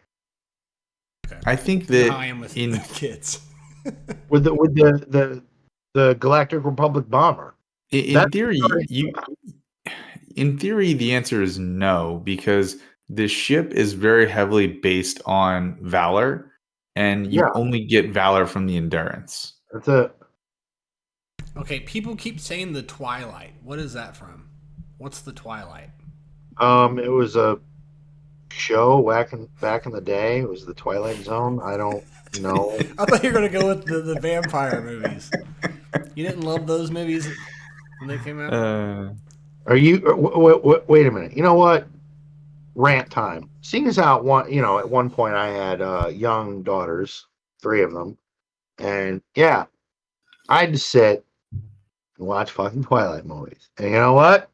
For those of you that like them, God bless you. If it brought you joy, outstanding. But in the fucking world that I live in, when a vampire hits sunlight, they burst into fucking flames. They don't glow.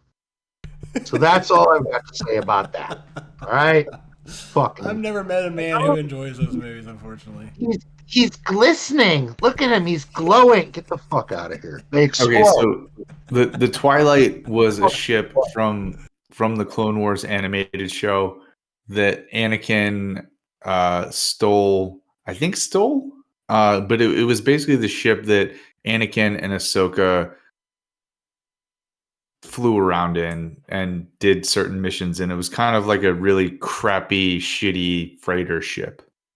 This is random, but I'd expect the Ahsoka ship to be in this in a few months as well, because that was all over the place in the show. Oh yeah, yes, not Ahsoka's ship that we have now, but the one that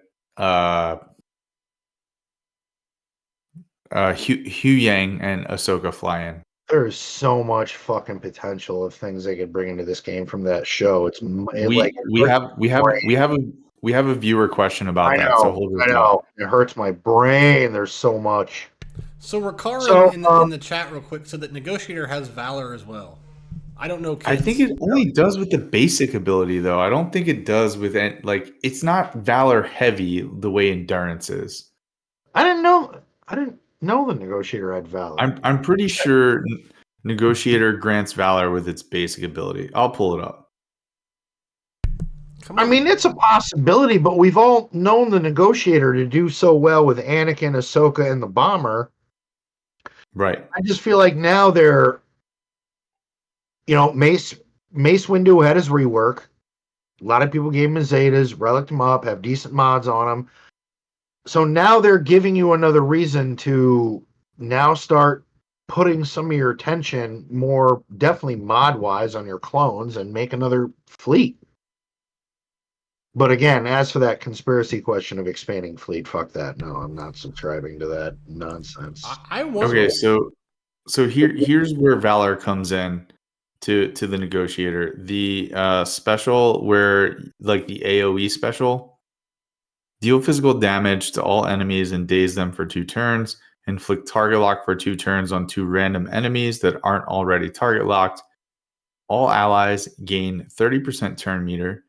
grant all Galactic Republic allies Valor for 2 turns.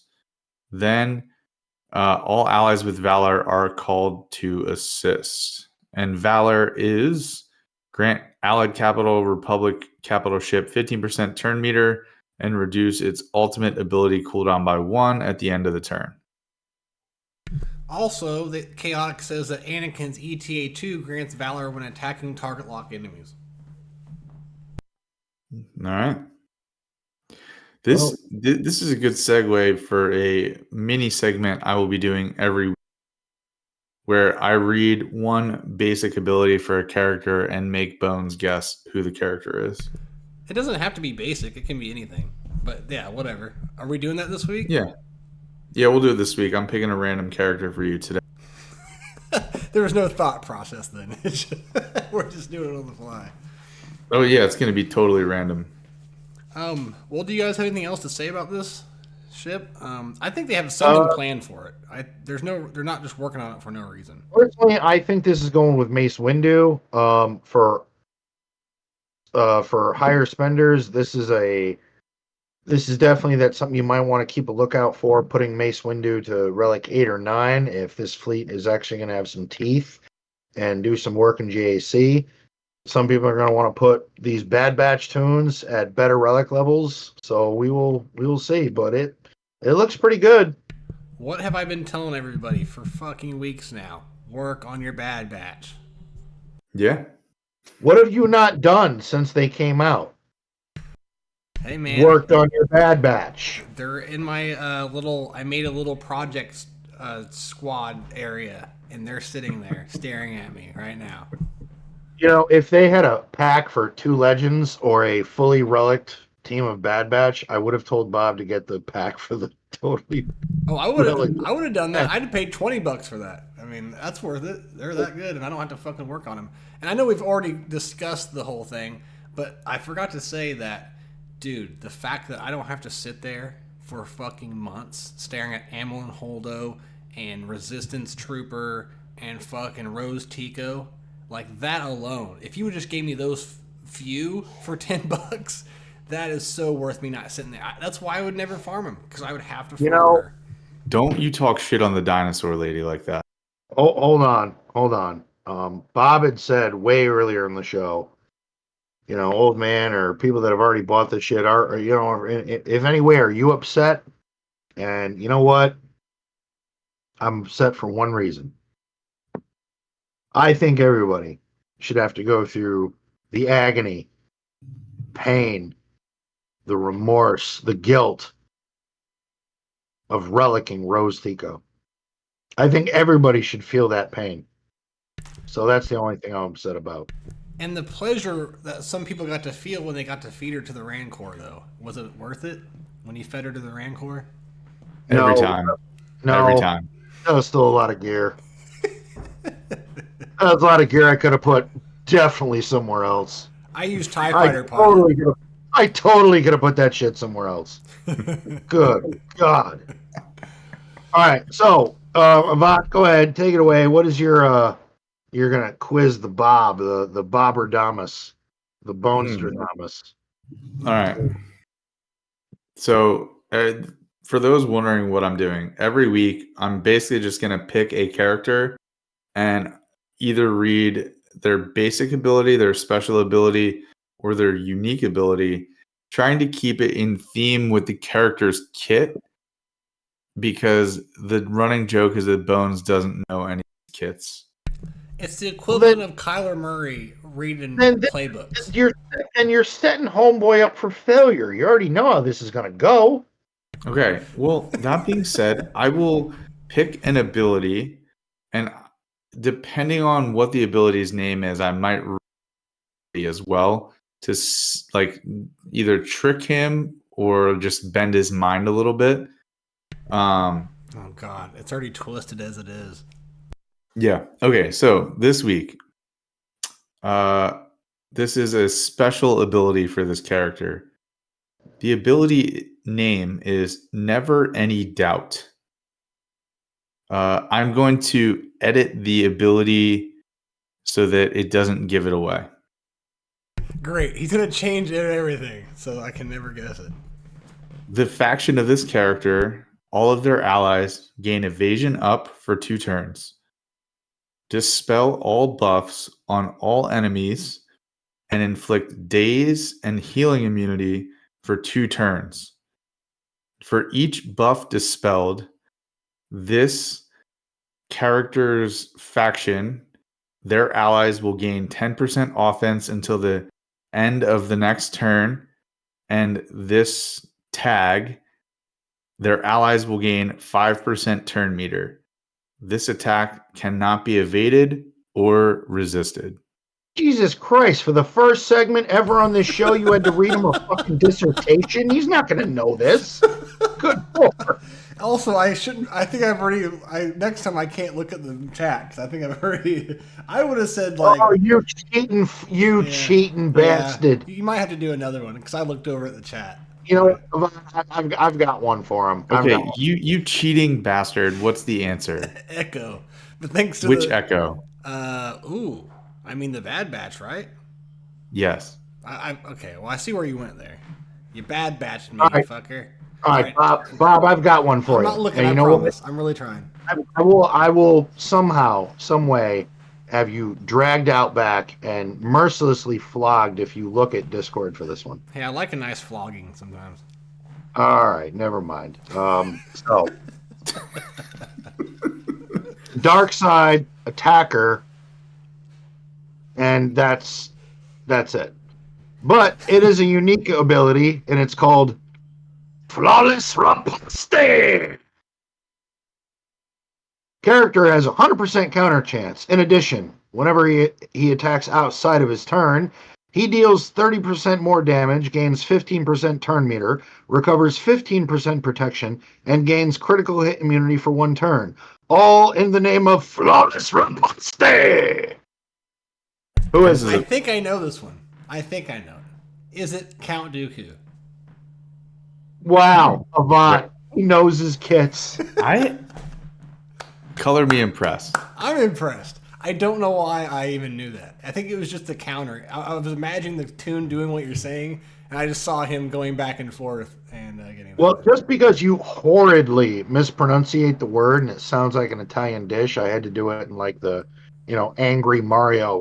So I went with that.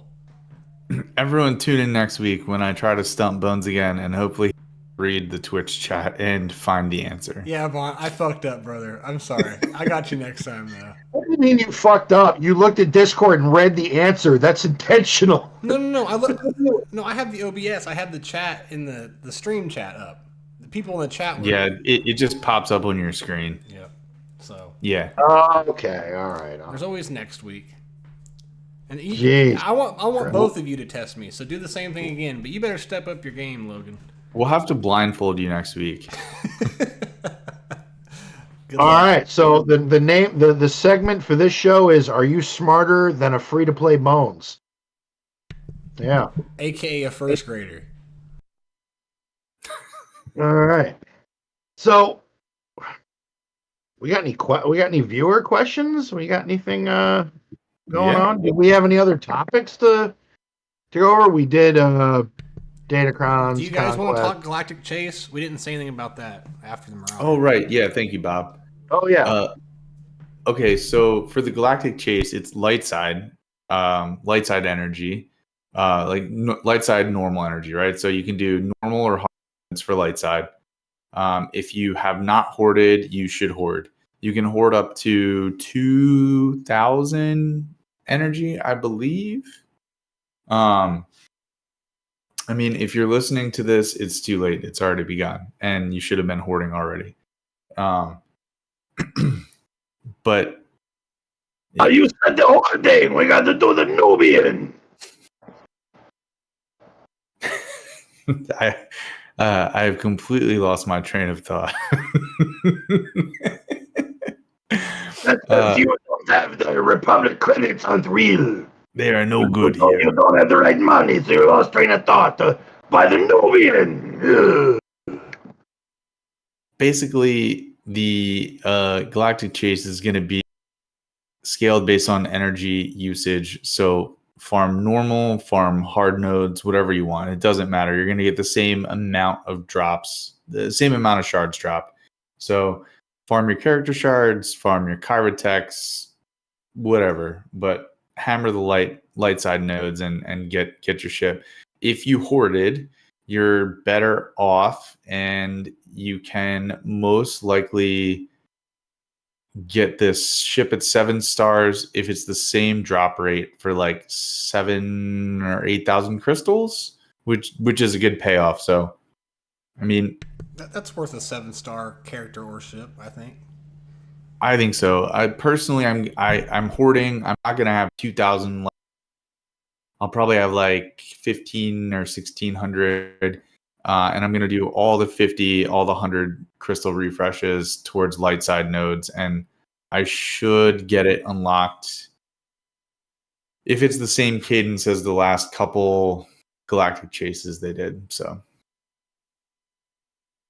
yeah, that's all I have to say about that. Anything else, guys?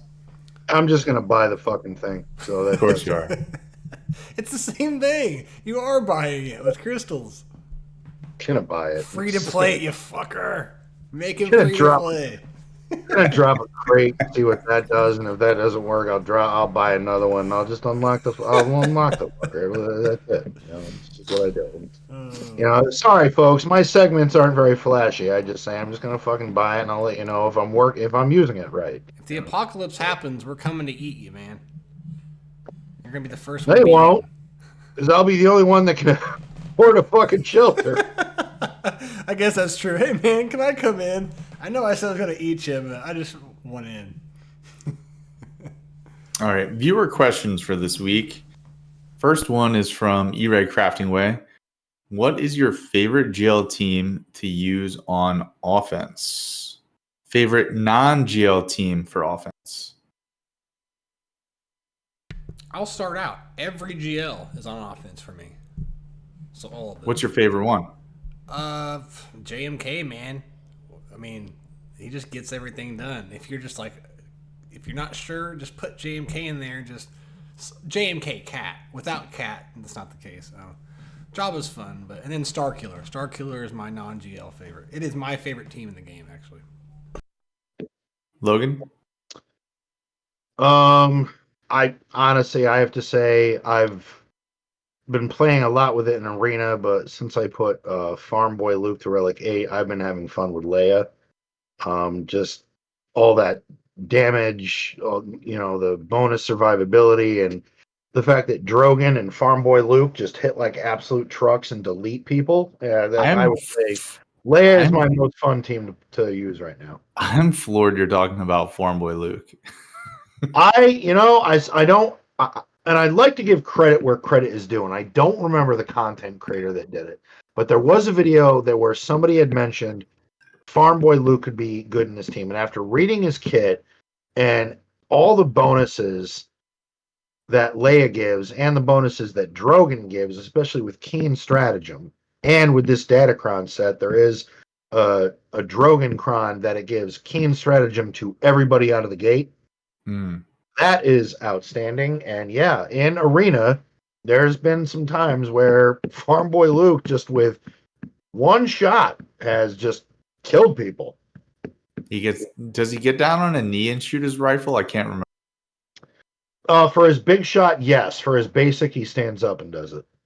But that's all he's got. He's got a basic and a basic, a special, and a unique. Yeah, his kit is so simple. You just shoot people for big damage. I mean, he was a simple kid back then. It is. His kit is so simple. It's just bang, and you just fucking murk people. You're doing American Sniper down the fucking. It's bang. I mean, life was simple for him. All he wanted to do was hang out at Tashi Station and kill some Womp Rats. That was his life. And buy some power converters. Yeah. Yep. But there is something about him that when he shoots and hits, it's kind of satisfying. Like you kind of feel it. I don't know, but. What about your favorite non-GL team, Logan, for offense? Right now, I gotta say it's the Seer Malicos team. That is fun to play with.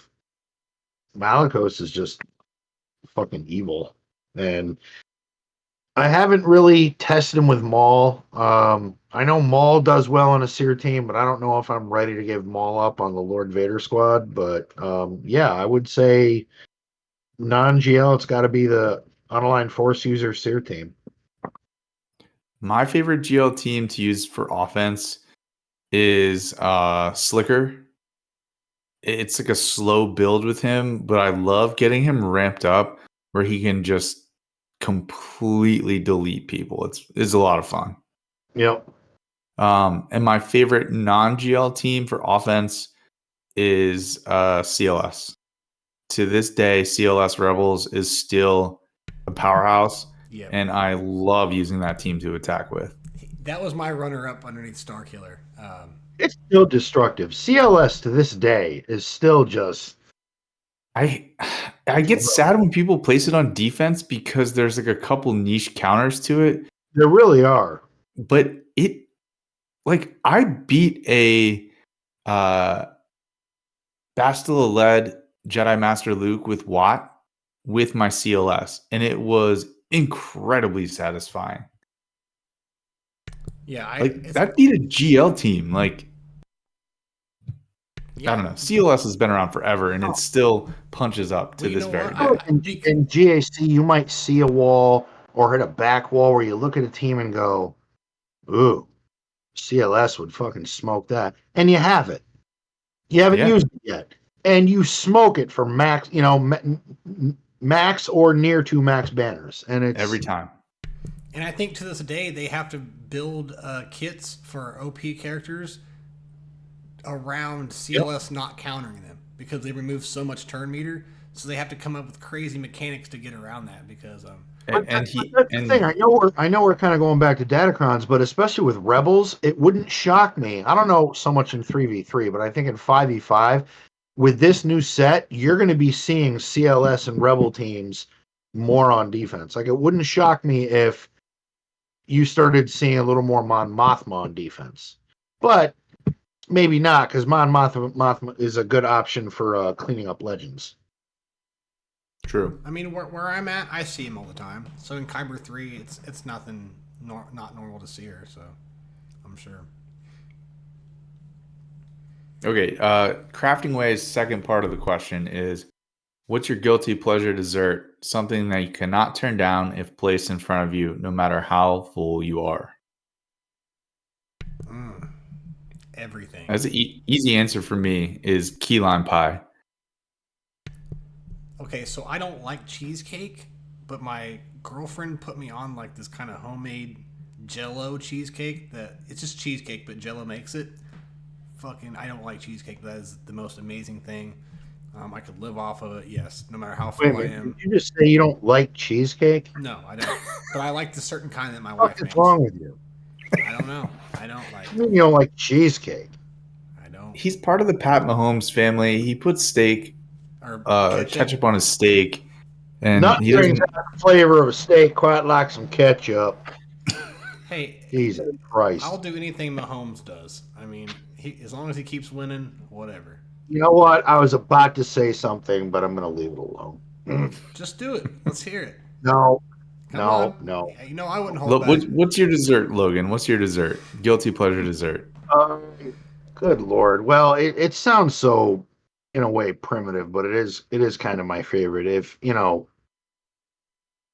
I ever have a sweet tooth, man, a Reese's peanut butter cup just fixes it.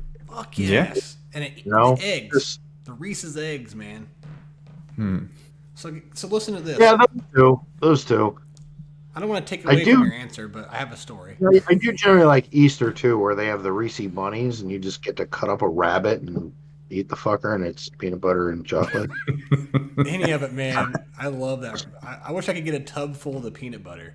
Kind of works out, It's a good after dinner snack, So I have a problem with the Easter eggs.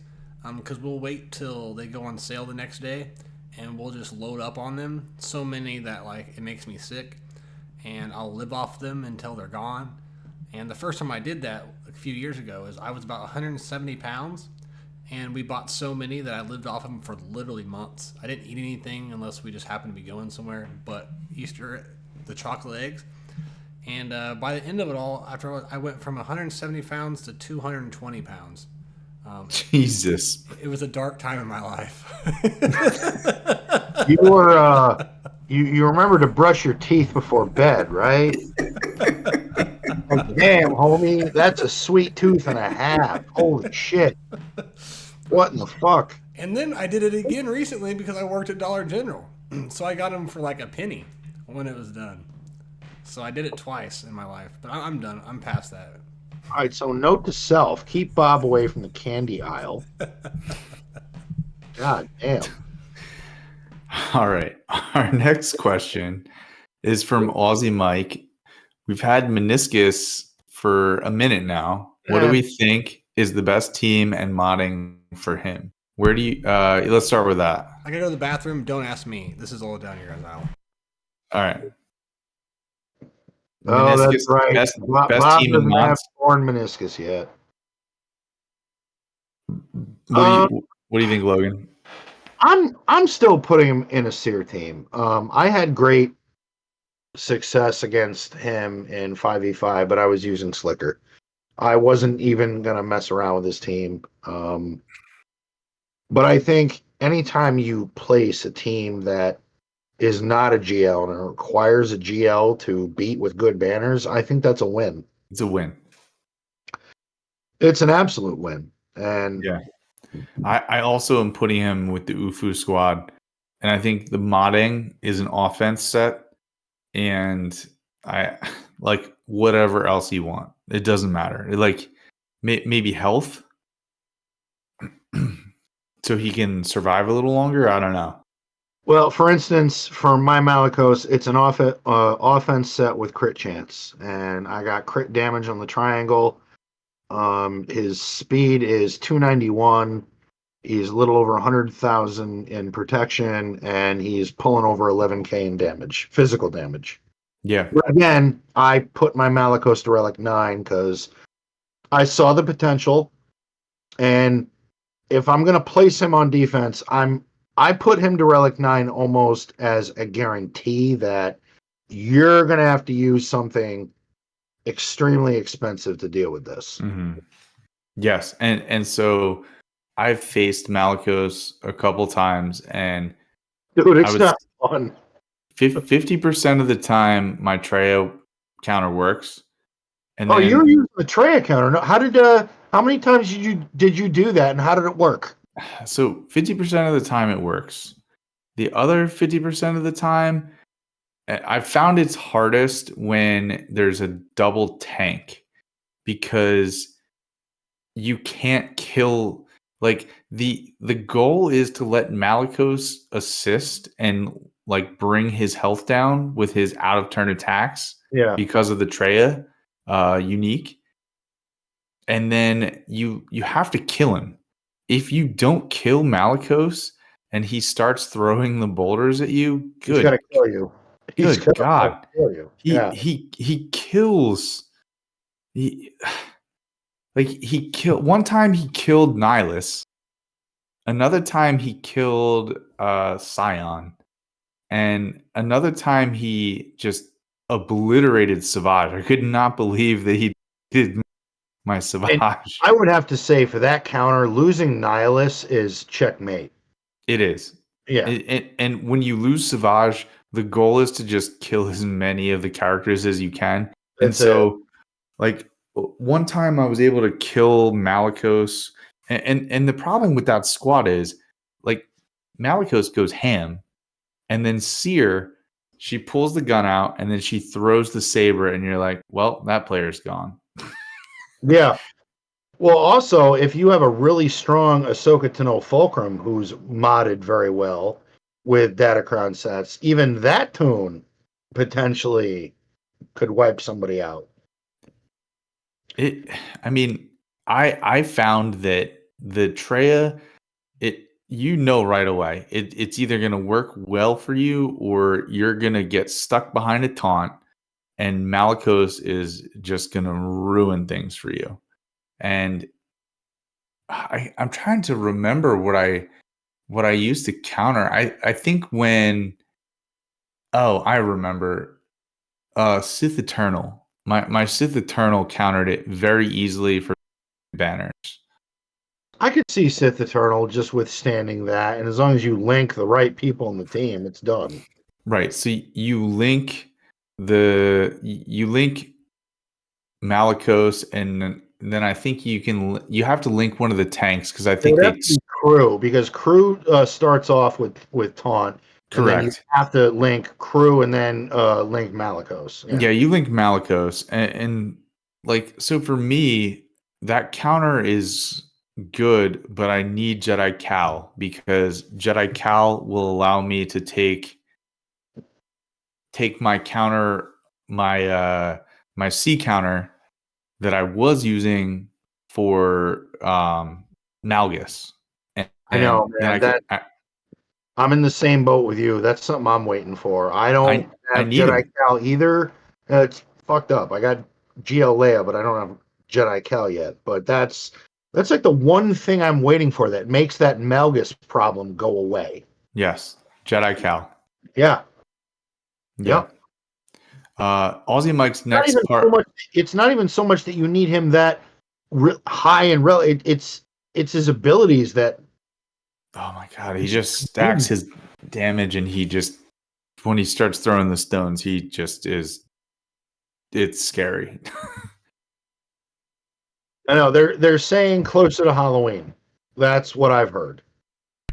I'm almost ready to unlock them too, so we'll all probably unlock them at the same time. Oh, you're going to see a shitload more Jedi Knight cows after this next event, and I mean a shitload. And just Yeah. like that, Malgus disappears from defense. You know, I might hide him in the back. do you ever feel like eventually, as teams and tunes come out in this game, that defenses just aren't going to matter anymore? Yes. Because I've been saying, give it time, give about 3 or 4 more GLs. At a certain point, the entire defenses are just going to be GLs.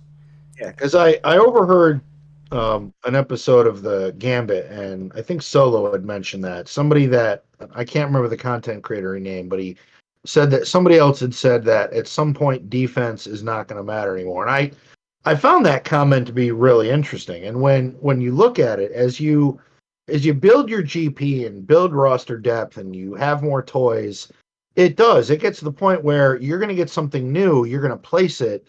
It may hold, it may not, but it's just another team that you're placing that's going to get smoked because somebody has a counter for it.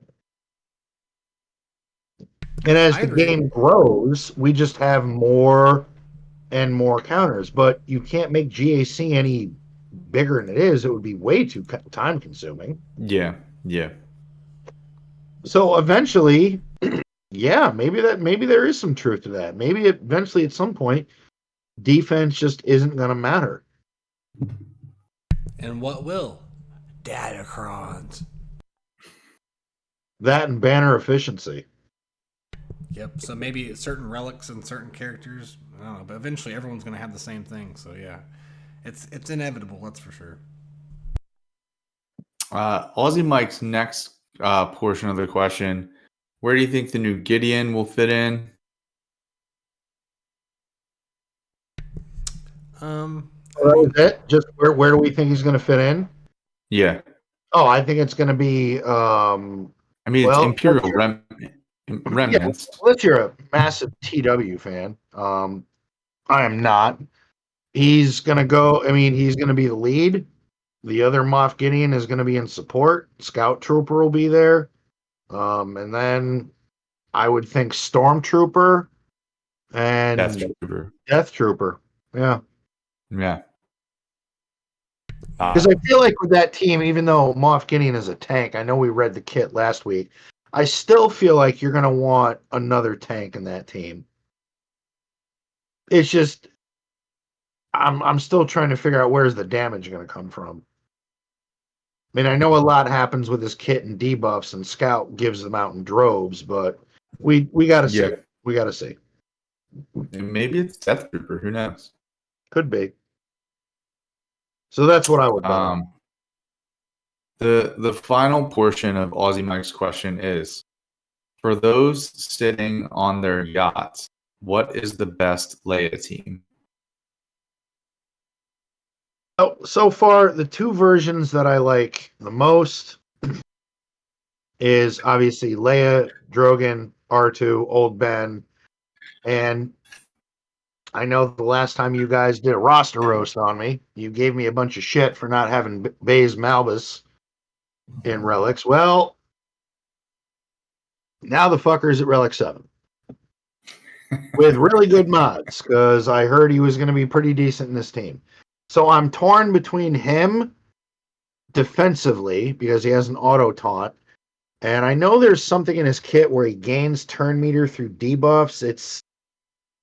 I don't have it right in front of me, but something to that effect. He's got something interesting in his kit that works well with Leia. Or Farm Boy Luke, because, again, you have him modded right and at Relic 8 and under that Leia lead, man. I mean, again, it's only Arena, but there's been some Vader teams I've played where I've one-shot some of the Inquisitors on the opposing team with Luke. So That's pretty impressive. it's fucking 30. It's a little strange he wasn't required for Leia, I thought. I kind of thought that too. And again, God, I wish I knew. That was one of my predictions. I said, I said, screw it. I invested a lot in Leia. I want this team to work, so I want all the best options. And I thought Baze and Farm Boy Luke were the best two other rebels that I could work on mods and relic up. So I would say the starting four are always the same, but you can change it up in between Baze and Farm Boy Luke. Yeah. I'll stick with Baze. All right. I am very excited for this next question, and I can't wait to hear your guys. This one's from TK. TK asks, what's your most hated or despised sports franchise? And then TK answers his own question and says, mine are Green Bay, Yankees, Dallas, I assume that means Cowboys, Philly, and Arsenal. I assume Philly means the Eagles, but I don't want to assume. Could be the Phillies. Yeah, but I feel like the Eagles are more annoying than Phillies fans, just because I'm regional to that area. So yeah, hey, Oh, fuck the Philly fans. he had Dallas in there too, right? yeah. He might be a Giants fan. TK says all NFL except Arsenal and Yanks. Okay. All right. So Logan, what are your most hated and despised sports franchises? I think I put that in there, but if I remember correctly, it was. I mean, I don't hate sport franchises, but I will put it this way: the sport franchises that have broken my heart the most. The first one would be the New England Patriots. I have been a Steeler fan since I was very, very young, and throughout the Tom Brady years. I mean, Ben Roethlisberger won 2 Super Bowls because that year the road to the Super Bowl didn't go through New England. I'll just put it plain. That's how Ben won 2. It didn't go through New England. Something happened. They didn't win, and Big Ben went, "Oh shit, Tom Brady's not there." Cha-ching. So, New England. I don't want to say the Boston Red Sox broke my heart. I watched the Yankees win enough World Series, so when the Red Sox finally beat us, I was like, all right, sun shines on a dog's ass every now and again. Dead clock's right twice a day. However, as for the Baltimore Ravens as a Steeler fan, I fucking hate their asses. I got to deal with them say that. here. I had to deal with fucking Ed Reed. Fucking, what's their Ray Lewis. Jesus Christ, dude. That T Sizzle. Oh, T Sizzle. That man was quoted. T Sizzle was quoted in saying, "My purpose on this earth is to make Ben Roethlisberger's life miserable." And he did. He did. He was a monster. You He know, was. he helped Chiefs win the Super Bowl a couple of years ago. He played really well, I love actually. how everything always goes back to the Chiefs, don't Because you you? said Terrell Suggs. He was with Like, them. we It's a could talk fact. about we could fucking talk about badminton, and something would go back to the Chiefs. That's all I think about, man, is them. We could be talking about skeet ball, or what is it? Curling, Olympic curl. Do you know Travis Kelsey watched that like in the last Winter Olympics? Jesus, What about you, Bones? Who are your most hated and despised sports So franchises? I don't watch any other sports but NFL. So it's just going to be NFL franchises. And notice that Okay. mine fluctuate. Whoever's pissing me off the last couple of years, that's who's at the top. So yeah, we know. The past 3 weeks, you wanted the fucking Detroit Lions plane to crash. yeah, but they're not in my list. They're just pissing me off because they beat me the first week. It's kind of cool they're winning. Cincinnati Bengals. They're probably going to stay up there even though they're sucking ass right now, which is the best thing. I would rather watch Cincinnati suck ass than the Chiefs win. It's that bad. Then the Bills. Just from past overall years of getting stomped by them and like stopped in the playoffs, talking about heartache, the Steelers have given the Chiefs a lot of heartache in the past. They've stopped them many times from getting anywhere. So the Steelers are up there. That's about it. Bills, Steelers. Yeah, I think that's about it. Sorry, Bob, I love you. are you Bob? By any chance, are you Sicilian? Because you hold a grudge like a motherfucker. God damn. I might be. I haven't ever got tested. I am 1/8 Eskimo. But don't call me Eskimo because that's derogatory.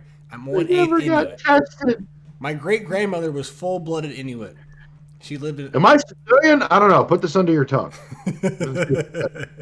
Jesus Christ. What else we got? Okay, so my answer to this question is I'm going to kind of clump a bunch of franchises into like a common fandom. And I'm going to say that I hate the Lakers, Yankees, Cowboys fans I knew because I knew the Yankees were coming. because it's the same fucking dumb bandwagon fan who likes the Yankees, the Cowboys, and the Lakers, and they don't watch any sports, and then they just talk about how great the franchises are and how many championships they've won. Oh, and they also generally tend to like Duke basketball, which just fucking grinds my gears. Come on. Duke basketball? Christian Leitner? Man. Sorry, Dude. I went to University of Maryland in the ACC days, and I can't stand Duke. And that, I understand hating the Yankees definitely as a Baltimore fan. You had to go through the 90s and the 2000s and just always, and you did. Your franchise for a very very long time went through a stage of just mediocrity and just, well, here we are. We'll finish maybe not last, maybe second to last, but usually in the bottom cellar of the AL. And I will say as a Yankee fan, how the Yankees have run that team since the Derek Jeter, Bernie Williams years, I haven't agreed with any of it. High priced free agents, spending a lot of money. It hasn't worked. I didn't agree with the Aaron Judge signing. That was way too much money for one guy who couldn't hit the broadside of a barn when it comes to average in the playoffs, and has an injury. Better contract than Stanton, though. Oh my God! Don't even get me started on that. And my other hated franchise is, it stems from me living in Philadelphia for 2 years while I was in grad school. Philadelphia fans are just the absolute worst. They will cuss at you for wearing an out of town team hat or jersey on a Wednesday at 2:00 in the afternoon while you're walking down the street. Like their inability to understand that people enjoy other sports teams is just insufferable. And Philadelphia fans are awful. And the players. If anyone listening is a Philadelphia fan, I have no remorse saying that because I was walking down the street wearing a New York Giants beanie in the wintertime on just like a regular. I say this because it was Tuesday at like 2 o'clock. I'm walking down 15th Street, which is a very main street in Philadelphia, and some guy leans over and makes eye contact with me. Some guy, I have no idea who he is, looks me in the eyes and says, "Fuck you," and then just keeps walking past me because I have a New York Giants hat on, and that is the embodiment of Philadelphia fans, and I cannot stand that. They're insufferable with how aggressive and rude they are, and I Raider just have fans. no place. Raider fans. Yeah, and just ask a Philadelphia fan how they lost the Super Bowl. It was because of the grass. The grass. Oh, and was also why. for all of you people that did join us, can we got my goodness, we got 19 viewers. For those of you that have not, would you do us a favor and hit that fucking button? Like, subscribe, check us out. First time, if you're a first time chatter, whatnot, everybody please hit the button. Hit the button, you fuckers. Or give some shit, like give some subs, like, you know, just a thought. Just a thought. Yeah, give us some money. Whatever you're feeling up to. All That's right, I'm a horrible way to put it. Just Oh kidding. my god. Just know that it supports Bones for now, but for my little fun for my GLs. This month. my other fandom that I really have grown to dislike since Maryland has joined the Big Ten is Penn State.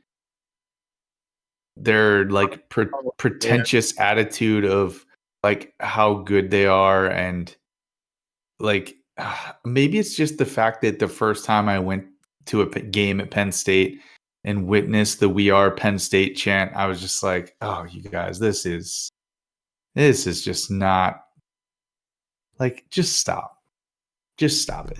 But I will agree. It's usually like the fans are just some, like if the players are playing dirty, I'm like, all right, I fucking hate you now. The Jets, felt sorry for you, fucking hate you now.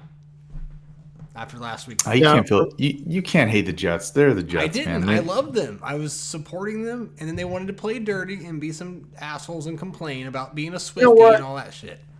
Here's the big difference with Jet fans. You just kind of go, yeah, great, yeah, dude, you're gonna be great, yeah. But we all know what's gonna happen. You're right. It's the Cowboy fans that we can't stand. Dude, sorry. And you know what we say to them? But you still have Dak Prescott. It's their year this year. Yeah, but you still have Dak Prescott. So it's not your year. And it's not going to be your year while you have Dak Prescott behind center. That's just not going to happen. Ever. Accept it. Cowboy fans, I'm sorry. Hot take. Just accept your fate. Seppuku, Harry Carey, take that sword, do what you got to do with it, but no, it's not going to happen. That's the old man's NFL hot take for this show. Yeah, I can't say much. He made us look bad. Or Zach Wilson. The next question is from Extreme Makeover. Which Ahsoka character do you want to come to the game first? Elon. Elon. Blue Elon, please. Who? Thrawn. Have you not looked at Thrawn in the show? He looks like Elon Musk that you painted blue by a terrible cosplay.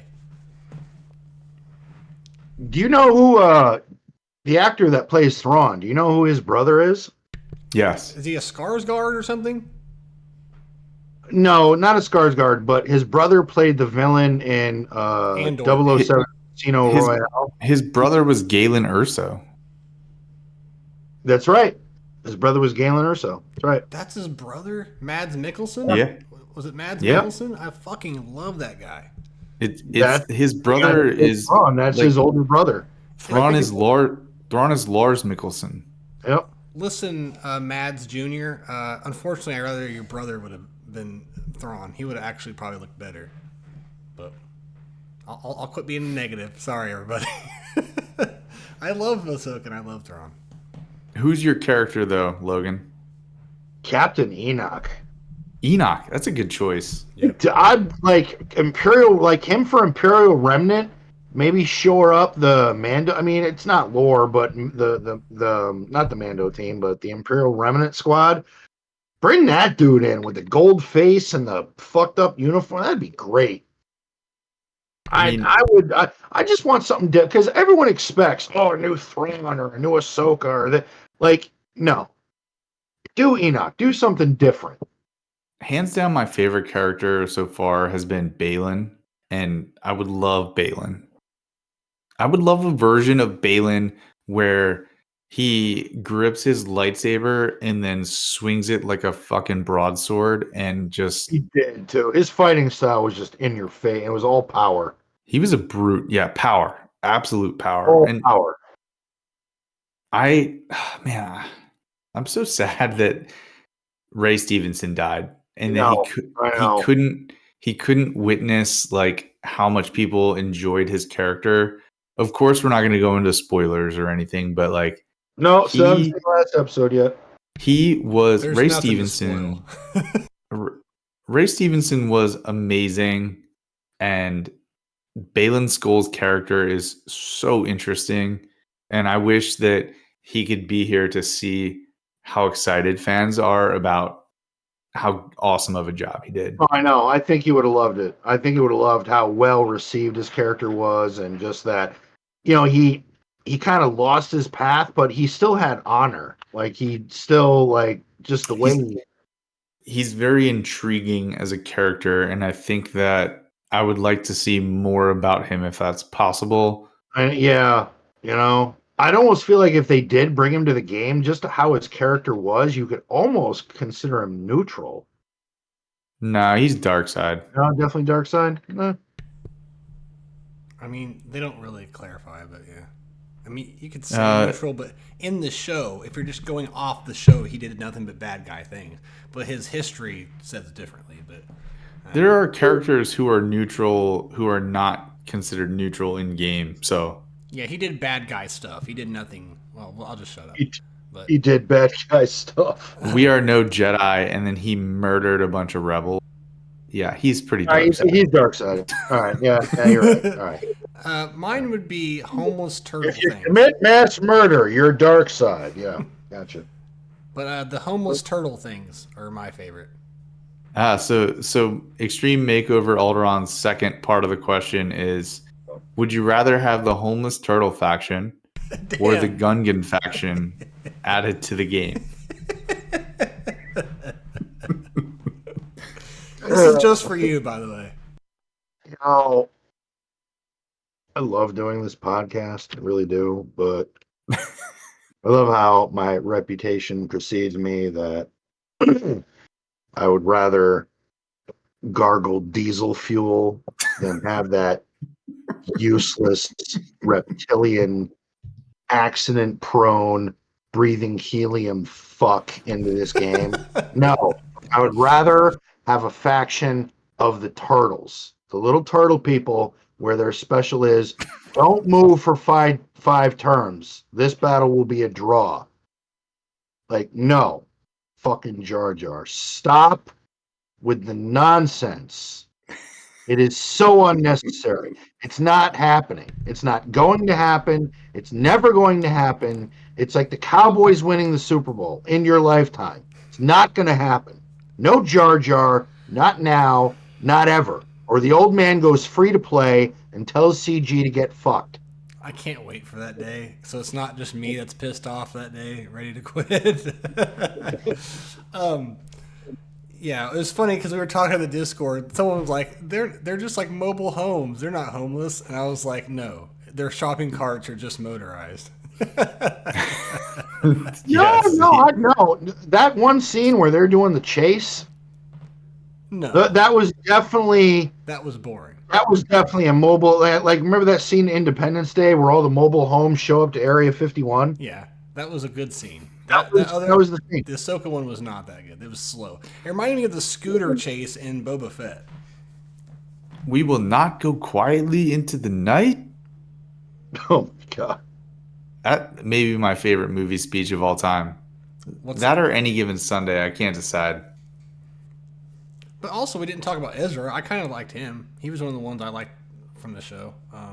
That's another character, an upgraded Ezra into the game. That would be because he's got the beard. He's got a whole different outfit. So yeah, he'd be pretty cool. And our final viewer question for this week comes from Heiner. Once a fucking month, I gotta address the fucking Jar Jar shit. Thank you, everyone in the chat, by the way. Keep that going. Once a month. Keep it up. Keep it up. Good job. Fucking blood pressure go through the roof. Jesus Christ. I'm pretty sure this is a first-time question from this viewer, so thank you for submitting. So this one's Heiner. Let's say a friend just recently moved buckets of First Order and Resistance tunes from level 1, Gear 1 to Relic 5. Which tunes would be worthy of a Zeta? All your pilots. Okay. I literally there's a very specific First Order team in the future you're gonna want, but if I bought that bundle, I would immediately focus on at least mods going on your pilots. I think the answer to that is the First Order characters that you're most likely going to use are Supreme Leader Kylo Ren Unmasked, Lobster, Yep, General Hux, and First Order Stormtrooper. I know no one really uses OG Kylo much anymore. It depends where this guy is at, but you can use OG Kylo's Zeta to solo some Old Republic. It's not amazing, but if in lower GP brackets, yeah, for sure. But I don't know where he's at, so it may not matter. That's a good point, Bones. But no, it is, and that's if somebody places an Old Republic like a Karth lead, yeah, that Kylo will solo it, but and as you climb in GAC though, and if you are Zeta poor, that's not the best investment. I think you got to dump him into the main First Order squad. I would definitely do crew because overall as a tank, he's outstanding, and you're going to get a lot of utility out of him, especially because he's a pilot. His ship, if he's modded right, will hit like a truck if you use the fleet right. So I think the importance level is probably crew, General Hux, Lobster, and then First Order Stormtrooper. I think Hux's is important because I think it's the one that stops turn meter gain if the whole squad's First Order. Yeah, if he's in the lead and the whole squad's First Order, yeah. And I just want to add that the Omicron on First Order TIE pilot isn't too bad. Like I said, it depends where you're at. If you're if you got like 9 million, I wouldn't do it. Don't bother. I mean, granted, I'm in a different place, but I'll tell you what, if I could get rid of that right now, I would. I would save that Omicron for something else. I go against it all the time, and it gives me problems. Like, why don't you like it? I have not done it, and I have not regretted that I haven't put it on. I think that it seemed enticing, but I don't think it's the right thing to do. But if you're at 3 or 4 million and you bought these packs, you still don't think it's a... I mean, people would get Admiral Akbar. You don't think it's a better Admiral Akbar one? With the value you're getting for those packs, you're going to eventually get 2 GLs out of it and some fleets. Use that now that you've taken the burden of all those farms off. Use an Omicron for like an unaligned force user or Cat or any team that I think literally anything else. Yeah. Like I can think of 1,000 things. And with Omicrons, you don't have to spend them. If you're not sure, just save it. And for sure, there will be another thing coming out soon that is worthy. Well, I wanted to put it on there, but now you guys have killed my spirits about it. Well, I'm sitting on close to 40 at this point, and I'm constantly saving one in reserve because before I use it, I want to know what the Scout Troopers Omicron for the new raid is going to do before I do it. Yep. I want to see some footage. I want to see if it's actually worth it. So I'm saving one immediately, just in case if that's like godly, I've got it. So yeah, Bones, I wouldn't put that on that. No. Okay. I mean, I've I would already save put some that on Rex. I for already now. put one on Seer. I have 3 ready to go for Malicos. So I have everything I need pretty much on everything else too. So Grand Arena wise, I have all the good ones. Well, hold on. Now that you have all this resistance, what's your Zori looking like? Okay, hold that thought. Thank you, Avant. Yep. Okay, so the next part of Heiner's question is: let's assume the friend is not free to play, but cheap to play, and none of the tunes had any mods on them. Which tunes should that friend prioritize mod-wise to get a functioning first order and resistance team each? How many mods?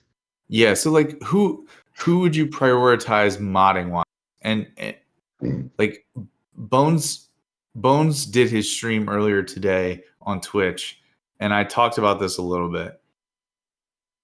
I think that first when you get first order and resistance, if you get Slicker and Ray, the first order squads that you have are like the meta Slicker squad, right? And then you have your leftover first order that you can do an Omicron on Phasma and put the remaining characters with Phasma, and they're good in TW. They're Unless your guild is somewhat focused on TW, I wouldn't even put an Omicron on him. I agree with that. And so I think that you should focus on the 5 first order characters that we talked about already, right? And then with your resistance, I think you can make 2 really good resistance squads. And that is going to be like he's got the Resistance Brothers, he has Finn, he's got Poe. Yep. So that's that right there is a Zori team. Yes. And so you should put Finn, Poe, Resistance Hero Finn, Resistance Hero Poe, and Zori. And you should farm Zori and give her Zeta. And her Omicron. You could maybe get away without the Omicron, but it is worth it to do the Omicron. And I would say if you have the Omicron to spare, that team possibly where you're at, Bob, that could get you some holds. Yes. Okay. Now, and real quick question.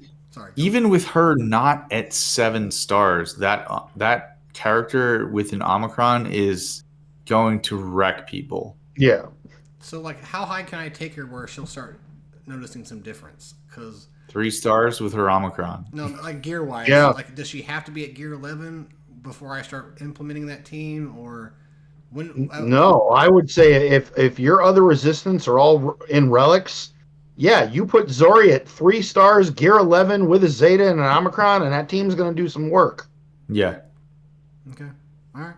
Either on defense or offense, but I think that squad is very good, and you cannot underestimate it, or it will run you over. And Ray, honestly, you don't need full resistance to run Ray. I don't generally put her with a full resistance squad. No, you put her with TK or Shorty or Hermit Yoda. I mean, you know, obviously, I don't think you have Ben Solo unlocked yet, but you're probably getting there. Once you get him, that team's done. So Ray was like when CG first introduced Galactic Legends, they wanted like a degree of plug and play ability with them. And Slicker didn't really ever have that. No, well, I wouldn't say that. I mean, Night Sister, Mother yeah, but there's a little bit there. You use Slicker with full first order or with Night Sisters and Ray you can use with a variety of different teams. Yeah, You can, Scoundrels, Jedi. yeah, you can throw Cat in there. You know, I don't know why you would, but you could. Um, and Ray really does well with lots of different light side characters.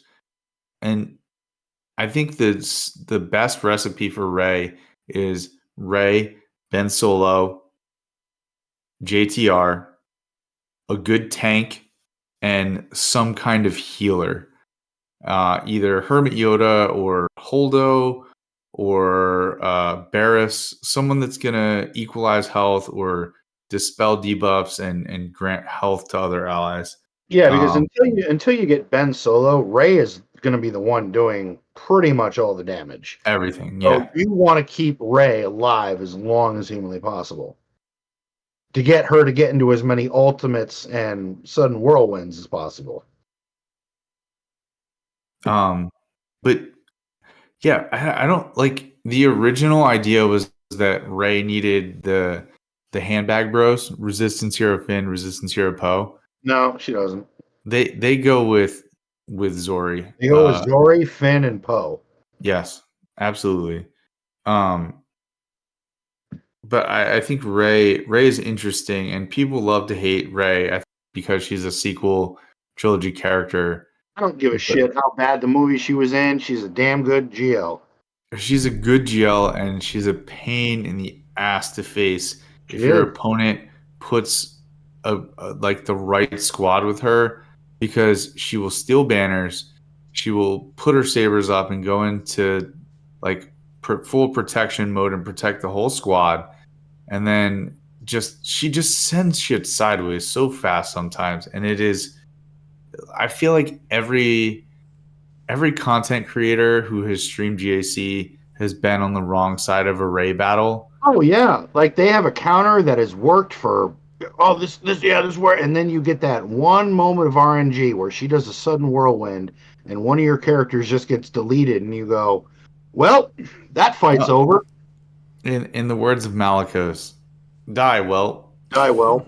Yeah, that's it. I don't think anyone hates the actual the actual Galactic Legend. I just think people don't like the requirements. They don't like the characters. The characters suck. Not all of them, but like Rose and other ones kind of suck. So I just think that's Thanks to CG, you don't have to give a shit about the requirements. Nope. I personally find the Resistance characters to be kind of fun. Like Finn Lead has always been really interesting, going back to the days of the Sith raid. Yeah, that's And true. I don't know, Resistance characters have always just had synergy together. So I don't know. This is me playing counterpoint. I don't buy that. I know you're like the Skip Bayless of fucking SWGOH, man. You always got to do the opposite, no matter what the take is. You're not as annoying as Skip, don't get me wrong, but he always will say Thank that you. no matter how bad the take is, or no matter how much people don't want to hear it, you'll take He's the way more opposite. jacked than me too, so there's that. Skip is? Yeah. Oh yeah, he's shredded. He'll also Skip. Oh, Skip. Yeah, He's a meathead. He'll also remind you every 10 minutes that he's friends with Lil Wayne. He will not let you. Yeah, we know that. Yeah. We know that. Yeah. All right, what else we got? That's it. That's all the viewer That questions. is it. All right. Well, that was about 2 hours and change. So, We're almost at 3. yeah. Anybody got any closing thoughts, final thoughts, gripes, complaints? I don't know. It's been quite an emotional roller coaster for me in this game this week, but hopefully things keep going well. Well, I'm sure you feel better now. I do. I'm actually really happy. It was a good day. Well, no, that's good. I'm back. Tune in next week when Bones again tries to guess kits of characters. And how well he's doing on his ticket farm and what GL he's going for first. I think you said Slicker, though, didn't you? Yes, going Slacker. Because I told him to do. I don't have Radis. I can't get the Radis ship yet, so. But yeah, I'll update y'all and all that good stuff. But yeah, y'all. What else? All right, folks. Well, thank you very much. 3 Scoundrels in a Cantina. All the news, all the nonsense, all the fun. We are here every Thursday, 8:30, or a little later, whenever we get going. But hey, we're here. Check us out. Hit the fucking button. For those of you that support us, thank you again. And Pico Burrito, for what you did to Bob. Absolutely outstanding. Thank you, brother. That's all I got. Everyone else? Yeah, Pico, love you, brother. Appreciate everything. Everybody that came in tonight, thank you all for coming by and hanging out with us. I appreciate it every single week. We love you dearly. We got to find somebody to raid. Yep, we got to raid somebody. We got to raid somebody. All right, folks. Sit tight. We're going to raid some poor schlep. We're going to find somebody. We'll figure it out. I'm looking. Well, Bob. I'm looking. Every time you say raid, I just think Raid Shadow Legend. And what's funny is there's people playing it right now. Oh, you wait. Dude, Lords of the Fallen within days. I don't know what that is, but I'm down. It's another Souls game. All right, get it. I'm a little more than halfway through Lies of P. That game's a struggle. God damn. You have to stream it again. I'll watch you. That game is a fucking struggle. So we're gonna rate It's Mary J. I love this guy. He's hilarious. Great SWGOH content creator. I want to get him on here eventually. All right. But I had a feeling you were going to do that. Yeah, this is my dude. I'm always talking about him. I got to get him on eventually. Well, the next week's guess is on you. Mine didn't pan out, so I've asked 3 people and they all had things going on. I'll do my best. I'll ask Mary J. Maybe he'll come on. So, all right, fellas, we are good to raid. Everyone, if you don't mind, go by on our behalf and saying hello to Mary J. and all that good stuff, and show some support to the community. With that being said, guys, we are out of here. Have a good weekend, week, night, all that good stuff, and we'll see you guys next week. Yes, everyone be safe on the weekend, and please join us again every Thursday night. We will be here. Let's go, O's. Peace. Peace.